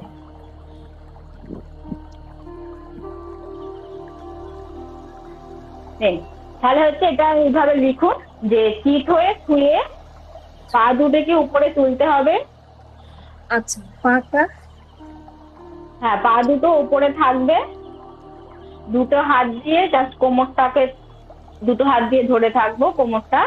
কোমরটা কিন্তু কিছুটা বেন্ড হয়ে থাকবে, মানে জাস্ট যেরকম দেখালাম আর কি, হালকা জাস্ট একটু নিচের দিকে বেন্ড থাকবে আর দুটো হাঁটু সোজা থাকবে।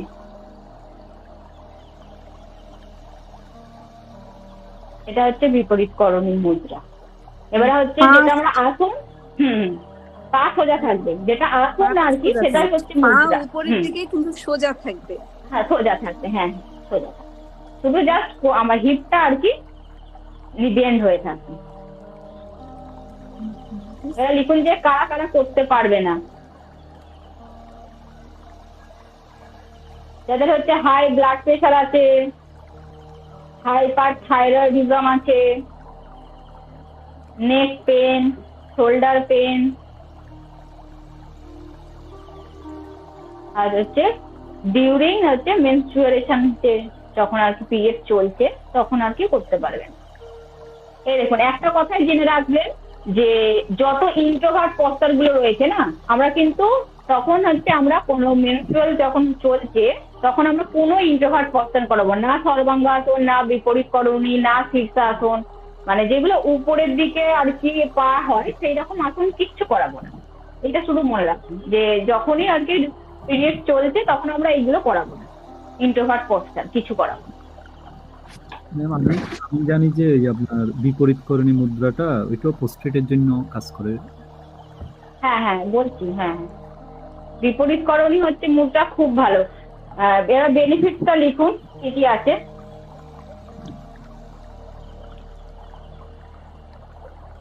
এর সাথে বিপরীতকরণী মুদ্রার সাথে আমরা কত কিছু অ্যাড করতে পারি দেখুন ট্রিটমেন্ট করার সময়। ধরুন এটা তো থাইরয়েডের উপর এফেক্ট করছে, যেহেতু গলাটা এইভাবে থাকছে, থাইরয়েড গ্ল্যান্ডের উপর হচ্ছে, থাইরয়েড গ্ল্যান্ডকে স্টিমুলেট করছে।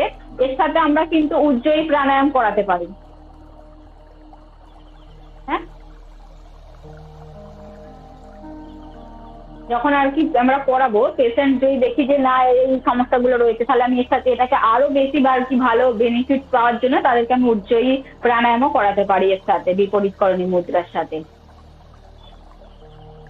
দেখুন আমাদের হচ্ছে পুরো এই বিপরীতকরণী মানে মুদ্রা যখন প্র্যাকটিস করছি আমাদের হচ্ছে মানে ব্লাড সার্কুলেশন, তারপরে হচ্ছে রেসপিরেটরি সিস্টেম, তারপরে হচ্ছে digestive system, reproductive system, endocrine system, মানে সমস্ত সিস্টেমকেই হচ্ছে অ্যাক্টিভ করছে। ম্যাম একটু ধীরে ধীরে আরেকবার বলুন। হ্যাঁ লিখুন যে circulatory system, respiratory system, digestive system, মানে সমস্ত সিস্টেম গুলো রয়েছে। তাড়াতাড়ি হয়ে যাচ্ছে না?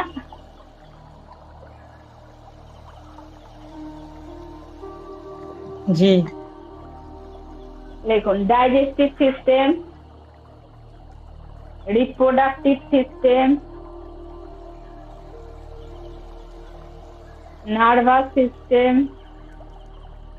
যত নার্ভ গুলো রয়েছে, আর হচ্ছে এন্ডোক্রাইন সিস্টেম, মানে অল সিস্টেমকেই এক কথায় বলতে পারি যে অ্যাক্টিভেট করছে বা ব্যালেন্স করছে। সমস্ত আর কি সিস্টেমের আর কি যেই সিস্টেমের যে কাজ তাকে হচ্ছে ব্যালেন্স করতে সাহায্য করছে। দিদি এখানে সিস্টেমে যে একটা কথা ছিল, এখানে কি তাহলে সেই সব মহিলাদের হেল্প করবে যে ধরুন যাদের একবার বাচ্চা হয়েছে কিন্তু তারপরে দীর্ঘ বছর বাচ্চার নিতে সমস্যা হচ্ছে, তাদের জন্য হেল্পফুল হবে? হ্যাঁ হ্যাঁ একদম, আমরা করাতে পারি। আবার লিখুন যে ভেরিকোজ ভেন থাকে না, সেইগুলোকে রিমুভ করতে সাহায্য করে। পেপটিক আলসারকে ট্রিটমেন্ট করতে ভীষণ ভাবে সাহায্য করে এই বিপরীতকরণী মুদ্রা। Peptic ulcer ma'am varicose when যদি অনেকটা মানে স্টেজ কভার করে দেয় তখন কি করা যায়? মানে একদম পা ফুলে গেছে, যন্ত্রণা হচ্ছে। একদম একদম তো একদম পাকে, কিন্তু এই দেখুন বলছি আর এরপরে লিখে নিন যে পেপটিক আলসারটাকেও ট্রিটমেন্ট করতে সাহায্য করে। এই কেন করে সেটা আমি যখন ডাইজেস্টিভ সিস্টেম পড়াবো তখন বলবো যে কেন এই পেপটিক আলসারটা কেন এতটা মানে বিপরীতকরণটা কেন এতটা এফেক্টফুল। এই যে পশ্চাৎটা এই যে বিপরীতকরণীর এই যে বেনিফিট গুলো আছে না, আমি যদি 1 মিনিট 2 মিনিট করে করাই কিন্তু হবে না, আমাকে মিনিমাম 5 মিনিট করে হোল্ড করতে হবে। এবারে আপনারা বলুন যে কাউকে যদি করায় এই হাতের উপর কেউ 5 মিনিট হোল্ড করতে পারবে কি পারবে না? ম্যাম প্রথমত তো পারবে, প্র্যাকটিস না থাকলে তো হবে না। তাহলে তারা ধরুন আমি যখন যাচ্ছি পেশেন্টকে করাতে, তারা তো বেশি কেউ করে, ধরুন যারা নর্মাল রেগুলার প্র্যাকটিস করি তাও 5 মিনিট করাটা কিন্তু ভীষণ চাপ। আপনি 1 মিনিট করে দেখবেন যে মনে একটা পশ্চাৎ যদি 1 মিনিট করে হোল্ড করা যায় তখন এমনি অটোমেটিক্যালি ঘাম বেরিয়ে যাবে। আর 5 মিনিট মানে অনেকটা সময়। তাহলে আমি পেশেন্টকে বেনিফিট দেওয়ার জন্য আমি কিভাবে করাবো বলুন আপনারা? কিভাবে আমি 5 মিনিট তাকে করাবো, কিভাবে করাবো তাকে 5 মিনিট? অবজার্ভ করে কয়েক সেকেন্ড হেল্প নিতে হবে, চেয়ার বা হচ্ছে কোন একটা উঁচু কিছুর উপরে এভাবে করে তার পশ্চাৎটাকে ওরকম ভাবে স্টে করাতে হবে। হ্যাঁ, তাহলে আমাকে ওরকম চেষ্টা করবো যে কিছু বালিশ হোক, বেশি ভালো সুবিধা হচ্ছে বালিশের মধ্যে রাখা, যাতে হিপটাও হালকা বেন্ড হয়ে থাকবে, পুরো ওর মধ্যেই যেন থাকে। তাই বালিশের উপর রেখে একটু জাস্ট উঁচু, মোটামুটি 2 কি 3টে বালিশ নিয়ে তার উপর রেখে আমি হোল্ড করাবো। আরামসে ওরা একদম 5 মিনিট একদম রিল্যাক্সে হোল্ড করে নিতে পারবে। এতে না যাদের কনস্টিপেশন থাকে সেটাতেও কিন্তু খুব ভালো, যেহেতু হচ্ছে ডাইজেস্টিভ সিস্টেমকে আর কি অ্যাক্টিভ করে, মানে ডাইজেস্ট করতে সাহায্য করে, সেই জন্য যাদের কনস্টিপেশন আছে সেটাকেও রিমুভ করতে সাহায্য করে। মানে আমি যখন করেছি আমার ক্লায়েন্টরা আর কি বলছে যে ম্যাম এটা রেগুলার করার পরে আজকে এই সমস্যাগুলো ছিল এগুলো অনেকটা ঠিক হয়ে গেছে। এই জিনিসগুলো যাদের কনস্টিপেশন আছে সেটাকেও সাহায্য করছে ঠিক করতে। পেপটিক আলসার যাদের আছে সেটা করা যাবে না বললেন, তাই তো? না, হ্যাঁ, হাইপো যাদের থাইরয়েড আছে না তাদের করা যায়। হাইপার থাইরয়েড থাকলে আমি কিন্তু তাহলে করাতে পারবো না, নেক পেন থাকলে করাতে পারবো না, কিন্তু আমাকে চেষ্টা করতে হবে যাদের এই সমস্যাগুলো নেই মোটামুটি তারা পারবে, এই জিনিসগুলো আছে তাদেরকে আমি করাবো।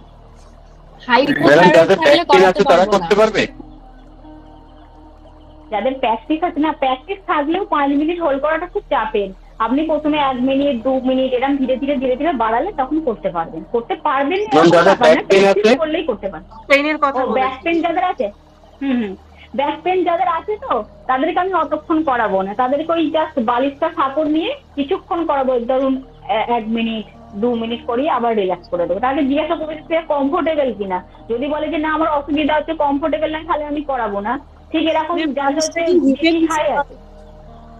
হ্যাঁ এমন ভাবেই রাখতে হবে যেন পশ্চাৎটা হিপটা যেন একটু জাস্ট বেন্ড থাকে, তবেই হবে, নাহলে কিন্তু হবে। তাহলে ম্যাম লিমিটেশনটা ম্যাম একটু আরেকবার। লিমিটেশন হচ্ছে যাদের হচ্ছে বিপি হাই আছে করাবো না, হার্টের সমস্যা আছে করাবো না, হচ্ছে হাইপার থাইরয়েডিজম যাদের আছে তাদেরকে করাবো না,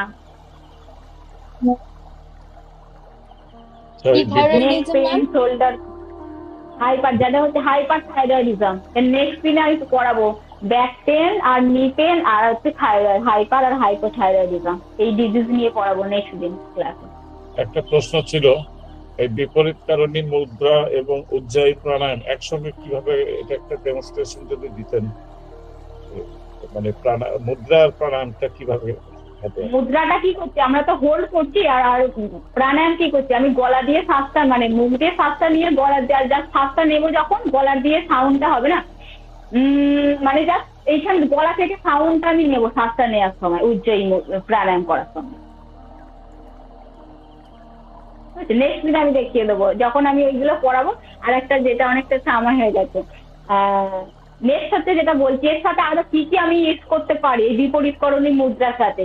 ধরুন যাদের হচ্ছে ইউটেরাস প্রোলেপস হয়ে গেছে না, আমি এইখানে কিন্তু এই উপরে রেখে আমি হচ্ছে অশ্বিনী মুদ্রাটা করাতে পারি। আমি এর সাথে ওর কি বেনিফিট আছে আমি সেই জিনিসগুলো সবের সাথে অ্যাড করতে পারি। এইগুলো বিপরীতকরণী মুদ্রাটা করালাম, করিয়ে আবার ওখানেই বললাম যে 20 টাইমস আপনি অশ্বিনী মুদ্রাটা করুন।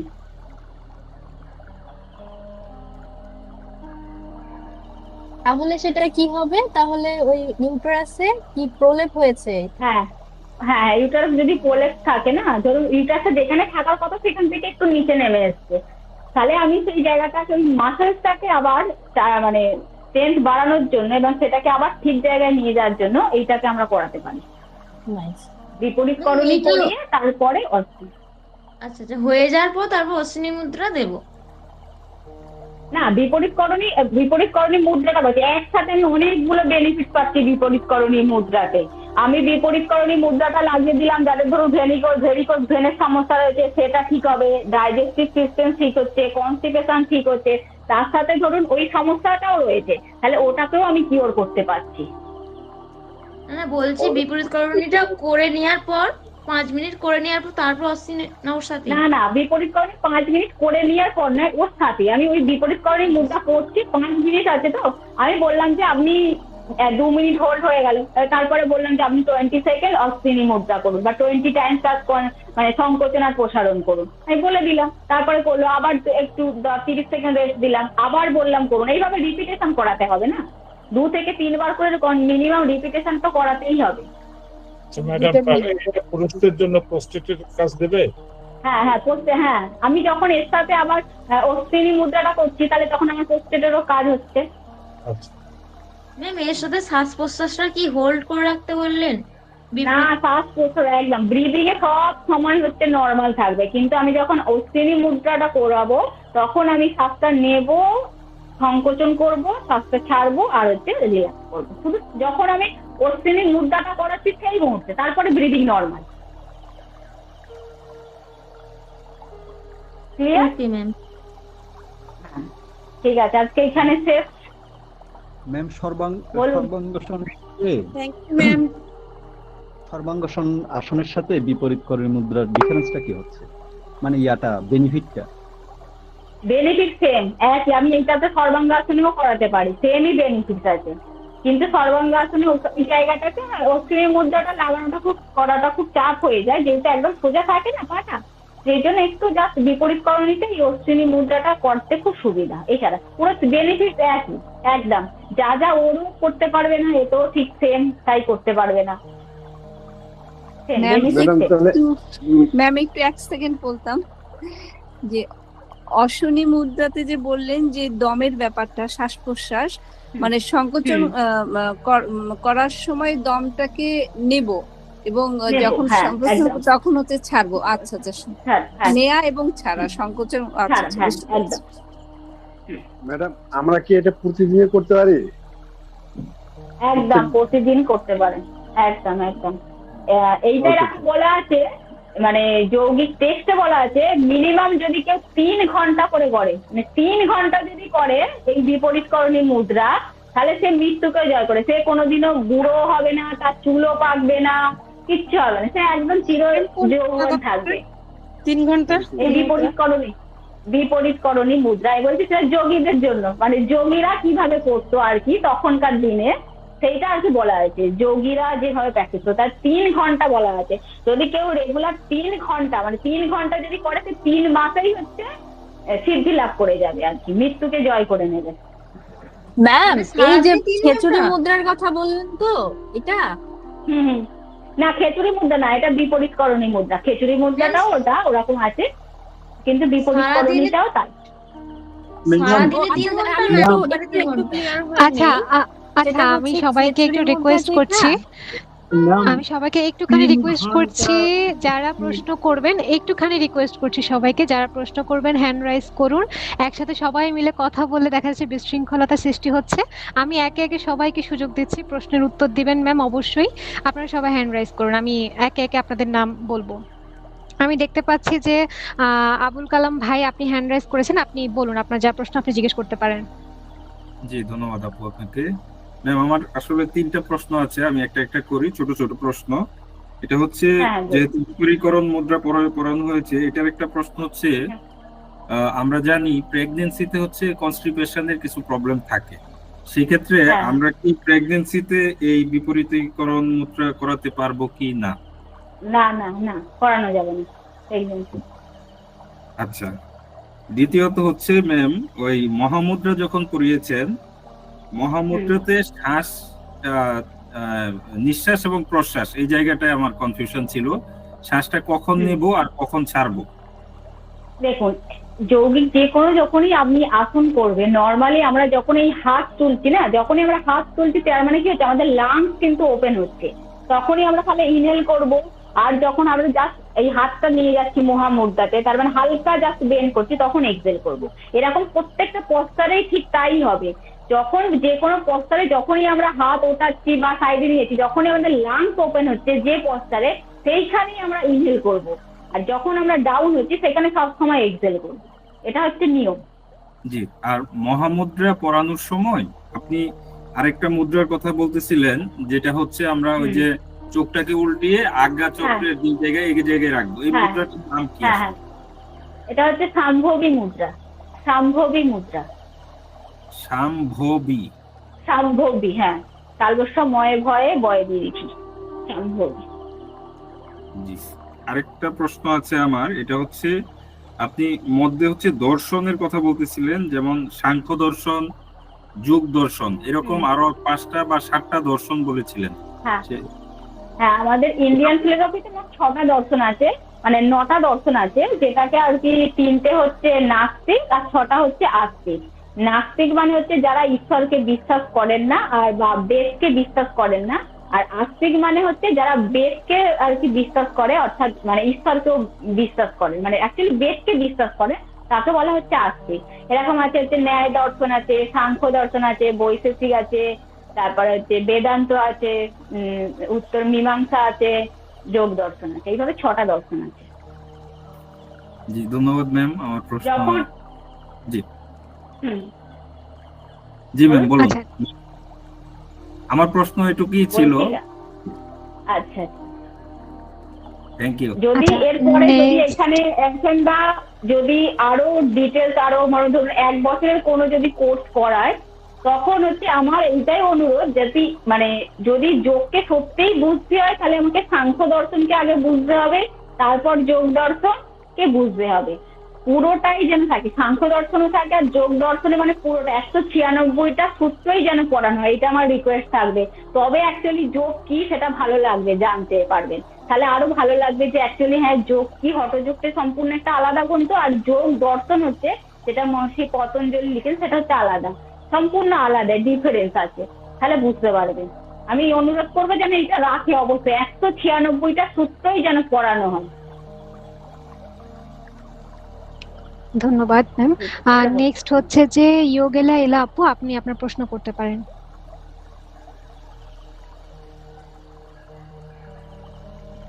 Thank you ma'am. আপনি 196টি সূত্রের কথা বললেন, এগুলো কি পতঞ্জলি হঠযোগ মিলে? না না, পতঞ্জলি সম্পূর্ণ আলাদা, পতঞ্জলি হঠযোগ হচ্ছে সম্পূর্ণ আলাদা, আর হচ্ছে যোগ দর্শন হচ্ছে সম্পূর্ণ আলাদা। পতঞ্জলি যেটা 196 কোনো কোনো গ্রন্থে আর কি 196টাও বলেছে, মানে 195টা সূত্র বলেছে, এটা একটু আছে, মোটামুটি 195টাই ধরা হয় যে তিনি সূত্রের কথা বলেছেন। 195টা সূত্রেই তিনি বলে দিয়েছেন কিভাবে কোনটার পর কোনটা করবে, কোনটার পর কোনটা করবে, এইভাবে সুন্দরভাবে তিনি ব্যাখ্যা করেছেন। এটা পতঞ্জলি সূত্রের কথা বললেন? হ্যাঁ, পতঞ্জলি সূত্র 196টির কথা বললেন। ওকে, এটা একটা গেল। আর একটা হচ্ছে যে 9টি দর্শনের মধ্যে 3টি আস্তিক 6টি নাস্তিক, তাই না? না, 3টে হচ্ছে নাস্তিক, 6টি হচ্ছে আস্তিক। 3টে নাস্তিক 6টি আস্তিক। আচ্ছা, উল্টো করেছে। ওকে, নাস্তিক, এটা একটা গেল। আর একটা হচ্ছে এই যে মহামুদ্রার হচ্ছে যে উপকারিতাগুলো, সেগুলো আর একবার কাইন্ডলি একটু বলবেন প্লিজ। মহামুদ্রা যেটা বললাম কিনা যে আমাদের হচ্ছে এনার্জিকে সার্কুলেট করতে সাহায্য করে, যেটা মূলাধার চক্রকে অ্যাক্টিভ করছে না, যেটা আমাদের মূলাধার টু একদম আগ্রা চক্র, প্রত্যেকটা চক্রকে হচ্ছে অ্যাক্টিভেট করতে সাহায্য করছে। আর হচ্ছে প্রত্যেকের সমস্ত আর কি, যেটা ইউটেরাস, পোস্টেড আর কি লোয়ার পার্ট যে সমস্ত জিনিসগুলো রয়েছে ওইটাকে ঠিক করতে, সমস্যাকে কিওর করতে সাহায্য করে। ওকে, আচ্ছা, এটা গেল লোয়ার পার্টে। একটা গেল। Okay ma'am, thank you so much. Next আমি বলবো বিদ্যুৎ কুমার ঘোষ, আপনি আপনার প্রশ্ন করতে পারেন ম্যামকে।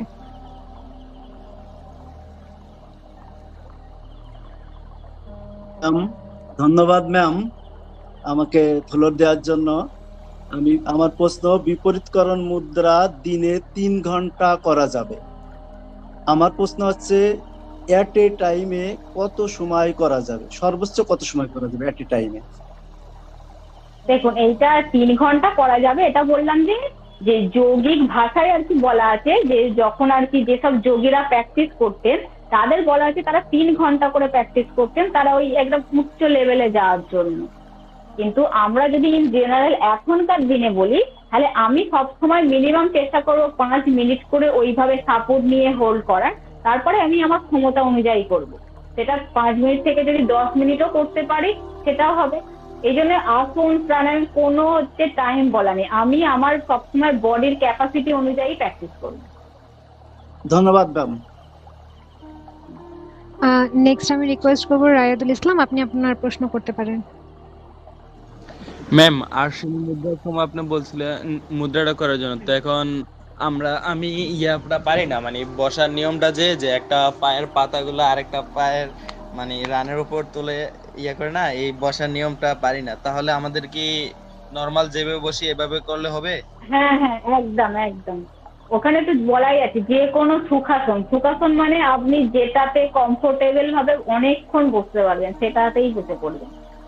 আর পদ্মাসনেও বসতে পারেন, নর্মাল যেভাবে বসেন, যেন যখন করছেন তখন যেন আমার মাথা, পিঠ, কোমর যেন পুরো সোজা থাকে। Okay ma'am, thanks. Next Mahbubur Rahman ভাই, আপনি আপনার প্রশ্ন করতে পারেন। জি ধন্যবাদ আপু। আচ্ছা ম্যাডাম, ওই যে অশ্বিনী মুদ্রা বেনিফিট বলার সময় আপনি বলছিলেন যে একজন পোস্টেড গ্ল্যান্ড ভালো করার জন্য আমরা ব্রজুলি ও সহযোগী মুদ্রার কথা বলছেন, একটু কি বুঝাই বলবেন ব্রজুলি ও সহযোগী মুদ্রাটা কি বা কিরকম? অ্যাকচুয়ালি ব্রজুলিটা হচ্ছে আমাদের মানে ছেলেদের ক্ষেত্রে ব্রজুলিটা ইউজ করা হয়। মানে ওইটা হচ্ছে জাস্ট লিঙ্গটাকেই আর কি সংকোচন আর প্রসারণ করা, বুঝেছেন? জাস্ট ওইভাবে আমি ইনহেলের সাথে এই জাস্ট লিঙ্গটাকে আমরা সংকোচন করব আর জাস্ট এক্সহেলের সময় প্রসারণ করব। আর সহযোগিতা হচ্ছে মেয়েদের জন্য, হচ্ছে ইউরেথাটাকেই আমরা সংকোচন আর প্রসারণ করা। ঠিক আছে, ব্রিদিং এর সাথেই করব। ইনহেল যখন করব সংকোচন করব, আর এক্সহেল যখন করব তখন প্রসারণ করব, রিলিজ করে দেব। ধন্যবাদ ম্যাডাম। নেক্সট আনার হোসেন ভাই, আপনি আপনার প্রশ্ন করতে পারেন। নমস্কার ম্যাম। ম্যাম আমি জানতে চাচ্ছি যে একটা কোনো বইয়ের নাম যদি বলে দিতেন যে এই বইটা আমাদের সহায়ক হবে। আপনারা এপিএমবি বই তো একদিন গ্রুপে আপনার দিয়েছিল, এপিএমবি বলে একটা বুকস আছে, বিহার স্কুল অফ যোগা, এটাতে পেয়ে যাবেন। আসন প্রাণায়াম বন্ধার মুদ্রা বলে একটা বই আছে।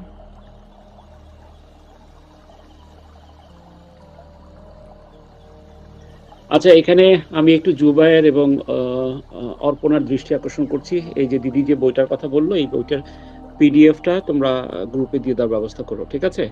জুবায়ের এবং অর্পণা, ঠিক আছে? জি স্যার, জি স্যার, আমরা চেষ্টা করছি। এই বইটা কালেক্ট করে তোমরা পিডিএফটাকে গ্রুপে দিয়ে দেওয়ার চেষ্টা করবা। আর যেহেতু আমি মাঝখানে একটু ঢুকেই পড়লাম, কথা বলছি যেহেতু, আমি সকলকে বিশেষভাবে অনুরোধ করব, দেখেন আমরা কিন্তু ইউজুয়ালি কোনো রেকর্ডিং ভিডিওস আপনাদেরকে প্রোভাইড করা হয় না আমাদের প্রতিষ্ঠান থেকে। আমরা শুধুমাত্র এই গ্রুপটার জন্য ভিডিওসগুলো আমরা আপনাদের জন্য প্রোভাইড করছি। রিগার্ডিং দ্যাট, আপনারা এই ভিডিওসগুলো দিদি যে ক্লাসটা নিচ্ছেন যতবার সম্ভব আপনারা রিপিট এবং বারবার রিপিট করে দেখুন। যেহেতু দিদি সপ্তাহে মাত্র 2 দিন ক্লাস নেন, আর বাকি 5 দিন আপনারা কিন্তু ফ্রি থাকেন। এই 5 দিনে এই দুটো ভিডিও মিনিমাম দুবার করে আপনারা রিপিট করুন। তাহলে হবে কি, এই দিদির কথাগুলো বারবার আপনাদের কানের কাছ থেকে যাবে, এবং যত বেশি আপনারা শুনবেন এই টার্মগুলোর সাথে আপনারা নিজেদেরকে বুঝতে সহায়ক হবে, এবং পরবর্তী যে ক্লাসেসগুলো আছে সেই পরবর্তী ক্লাসের লিডগুলো আপনাদেরকে ধরতে সুবিধা হবে। তো আমি সকলকে বিশেষভাবে অনুরোধ করব, এই যে সারা সপ্তাহ আবার 3 দিন পরে ক্লাসেস হবে, এই 3 দিন পরে ক্লাসেসটা, এই ভিডিওটা মিনিমাম আপনারা 3 দিনে 3 বার দেখুন। দেখবেন অনেক কনসেপ্টগুলো, অনেক বিষয়গুলো আপনার জন্য সহজ হয়ে গেছে। জাস্ট দেখার জন্য দেখা নয়, এটা আপনার নিজের জন্য শেখার জন্য এই বিষয়টা একটু মনোযোগ সহকারে আপনারা অবশ্যই করবেন। কি দিদি, ঠিক বলেছি না ভুল বললাম? হ্যাঁ, একদম একদম স্যার, একদম ঠিক বলছেন। স্যার যেমনটা বললেন, অবশ্যই আমাদের আসলে ক্লাসটা বারবার রিপিট করা উচিত, যেহেতু আমরা ভিডিও দিয়ে দিচ্ছি এবং সাথে পিডিএফটাও দিয়ে দিচ্ছি। শেষ একজন প্রশ্ন করবেন, ডাব্লিউ বড়ু, আপনি হ্যান্ড রাইজ করেছেন, আপনার সংক্ষিপ্ত প্রশ্নটি ম্যাডামকে করতে পারেন, ম্যাম অ্যান্সার দেবেন অবশ্যই। ম্যাম, সাংখ্য দর্শনের সাথে আমাদের যোগ দর্শনের মিল আছে বললেন না নাকি? কি দর্শনের সাথে? ওই যে হাঁটা যোগ পদ্ধতির সাথে সাংখ্য দর্শনের কি?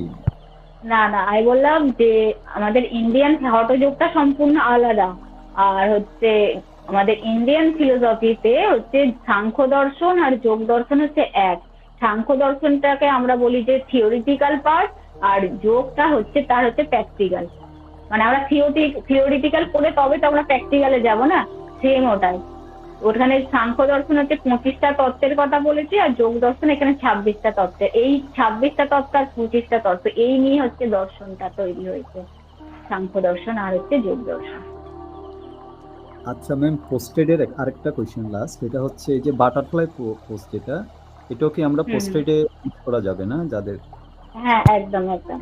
এইখানে এই বাটারফ্লাই পস্টারেও আমরা এইখানে বসিয়ে আমরা অশ্বিনী মুদ্রা করাতে পারি। আমরা জেনে গেলাম যে এর এই বেনিফিটস আছে। এবার আমরা যখন পেশেন্টকে করাবো, এবার আমি আমার মাথা থেকে কখন কোনটা অ্যাপ্লাই করবো এটা নিজেরা যখন করাবেন তখন আস্তে আস্তে শিখে যাবেন। মেন যে জিনিসগুলো আছে আমি সেগুলো বলছি, এরপরে ওই জিনিসগুলো আপনারা যখন করাবেন তখন ওইগুলো ইউজ করবেন, তাহলে দেখেন অনেক বেনিফিট পাবেন, আরো বুঝতে পারবেন যে হ্যাঁ এটার সাথে এটা করালে আরো হচ্ছে, তারাই বলবে যে হ্যাঁ এই বেনিফিটটা আমি পেয়েছি। লাস্ট ওয়ান বোধহয় হচ্ছে যে অরঞ্জনী উনি আপু, আপনি মনে হয় হ্যান্ড রাইজ করেছেন, আপনি আপনার কথাটা বলতে পারেন, সংক্ষিপ্ত প্রশ্ন ম্যামকে জিজ্ঞেস করতে পারেন।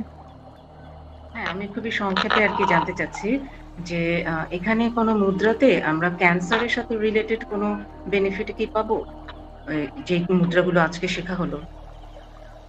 হ্যাঁ দেখুন, হ্যাঁ আপনি ক্যান্সারে কি হচ্ছে, আমাদের ইমিউনিটি পাওয়ারকে অনেক কমিয়ে দিচ্ছে, মাসেলস পাওয়ারকে আমার অনেক কমিয়ে দিচ্ছে না, আমরা ওদেরকে তো আর সেইভাবে করাতে পারবো না। আমি চেষ্টা করবো হালকা হালকা লুজেনিং করিয়ে, মেডিটেশন করিয়ে, এই অশ্বিনী মুদ্রাটাই করাবো, আমরা হচ্ছে বাটারফ্লাই পস্টারে বসিয়ে করাবো। ধরুন আমরা তো বিপরীতকরণী হয়তো সেরা করতে পারবেন, তার যদি বডির ক্ষমতা থাকে আমি তাহলে তাকে কিছু সাপোর্ট দিয়ে, যেরকম বললাম বালিশ নিয়ে, বা আরো বালিশ ছাড়াও যদি সেরকম মনে হয় আমি পুরো দেয়ালে পাটাকে টাচ করিয়ে দেবো, দিয়ে তাকে বলবো যে এইভাবে হোল্ড করুন, এই জিনিসগুলো এইভাবে করবো। তার বডির কন্ডিশন দেখে আমাকে করাতে হবে, সোজা কথা। তাকে প্রথমে আমাকে দেখতে হবে যে তার এজ কত, সে কতটা পারছে, তার আগে কোনো দিনও করেছে কিনা, আগে প্র্যাকটিস, সেই জিনিসগুলো দেখে তারপরে আমি পেশেন্টকে সমস্ত কিছু অ্যাপ্লাই করবো। এই জিনিসগুলো একটু করানোর সময় আমাকে মাথায় রাখতে হবে। আচ্ছা, আর আমার আরেকটা সম্পূর্ণ প্রশ্ন, এটা আসলে প্রশ্ন ঠিক না, একটা রিকোয়েস্ট, যে আমরা আমাদের ওই পিডিএফ যেটা ক্লাসের আগে দিয়ে দেওয়া হচ্ছে ওটা যদি আরেকটু আগে পাই তাহলে আরেকটু সময় নিয়ে ওটা দেখে তারপরে ক্লাসে এন্ট্রি নিতে আমাদের সুবিধাটা হবে। সেটা জাস্ট একটা রিকোয়েস্ট থাকলো অর্গানাইজারের কাছে আর কি। জি ধন্যবাদ, আমরা আসলে আমাদের সর্বোচ্চ চেষ্টা করব, আমরা আগে দেওয়ার চেষ্টা করছি, করবো আরো ভালো করে, আরো ভালো কিছু শেখানো, যেটা আমি আমার নিজের লাইফে প্র্যাকটিক্যালে করতে গিয়ে যা অসুবিধা হয়েছে। ধরুন আমি অনেক কোর্স করেছি না, এইভাবে কোথাও বলেনি, মানে আমি কোনোটাও শিখিনি যে এই পার্টিকুলার এই ডিসিজটার জন্য আপনাকে এটাই করতে হবে, এইভাবে কেউ বলে দেয়নি। কেউ এইভাবে, যে যত আমি কোর্স করেছি সেখানে কোথাও এইভাবে বলেনি, শুধু পার্টিকুলার 10টা-15টা আসন ছিল, শুধু যাও আসন করাও, আমি জাস্ট থিওরি একটু করিয়ে দিয়েছি এইটুখানি। কিন্তু পার্টিকুলার এক একটা মানে ডিজিজ অনুযায়ী তাকে কিভাবে ট্রিটমেন্ট করতে হবে সেটা কেউ বলেনি। এই জিনিসগুলো হচ্ছে আমি আমার এখন পড়াশোনা বলুন, তারপরে আমার প্র্যাকটিক্যাল যে এক্সপিরিয়েন্স, তা থেকে আমার মনে হয়েছে যে না, এইভাবে বললে আপনারা আরো ভালো শিখতে পারবেন। সেটাই আমি চেষ্টা করছি যাতে আরো ভালো করে আপনারা নিজেরাও প্র্যাকটিস করতে পারেন এবং অপরকে যাতে সুস্থ করতে পারেন। আর সত্যিই আমি ভীষণ ব্যস্ত, এই যে আমাকে বলে যে নোটস বানানোর কথা, ওই নোটস বানানোর না আমার সত্যি টাইম নেই। মানে অ্যাকচুয়ালি আমি নিজে একা থাকি, সেখানে সমস্ত কাজ করে নোটস বানানোর মতো টাইম নেই। আমার নিজের পড়াশোনা হচ্ছে না, মাঝে মাঝে ভাবছি যে আমি এই যে ক্লাসটা নিয়ে তো ভুল করলাম, আমার টাইম, আমি নিজেকে টাইম দিতে পারছি না, এরকম মাঝে মাঝে মনে হয়। আমি না, ঠিক আছে চলো কিছু তো শেখাতে পারছি, নিজেকে এইভাবে মোটিভেট করি। আর চেষ্টা করুন আপনারাও ভালো করে শেখান। হয়তো আমার কিছু প্রনাউন্সিয়েশনের ভুল হচ্ছে, কারণ আমি একভাবে বলে অভ্যস্ত, আপনারা একভাবে শুনে অভ্যস্ত, বা আমরা একরকম ভাবে শুনে অভ্যস্ত, কিন্তু সেটাটা আপনারা চেষ্টা করুন আমার সাথে অ্যাডজাস্ট করে নেওয়া, কিন্তু চেষ্টা করুন যে আমি যেটা শেখাচ্ছি সেটা যাতে শিখতে পারেন। সবাইকে অসংখ্য ধন্যবাদ এবং শুভরাত্রি, সবাই খুব ভালো থাকবেন। দিদি আপনি টাটা, বাই বাই। দিদি একটু কথা বলি আমি সুপ্রিয়া দিকে।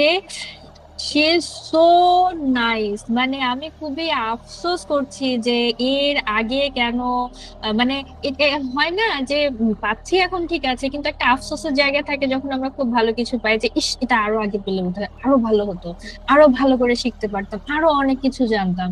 ইউ আর সো নাইস, আপনাকে অসংখ্য ধন্যবাদ যে আপনি এত কষ্ট করে সময় ম্যানেজ করে আমাদেরকে সময় দিচ্ছেন।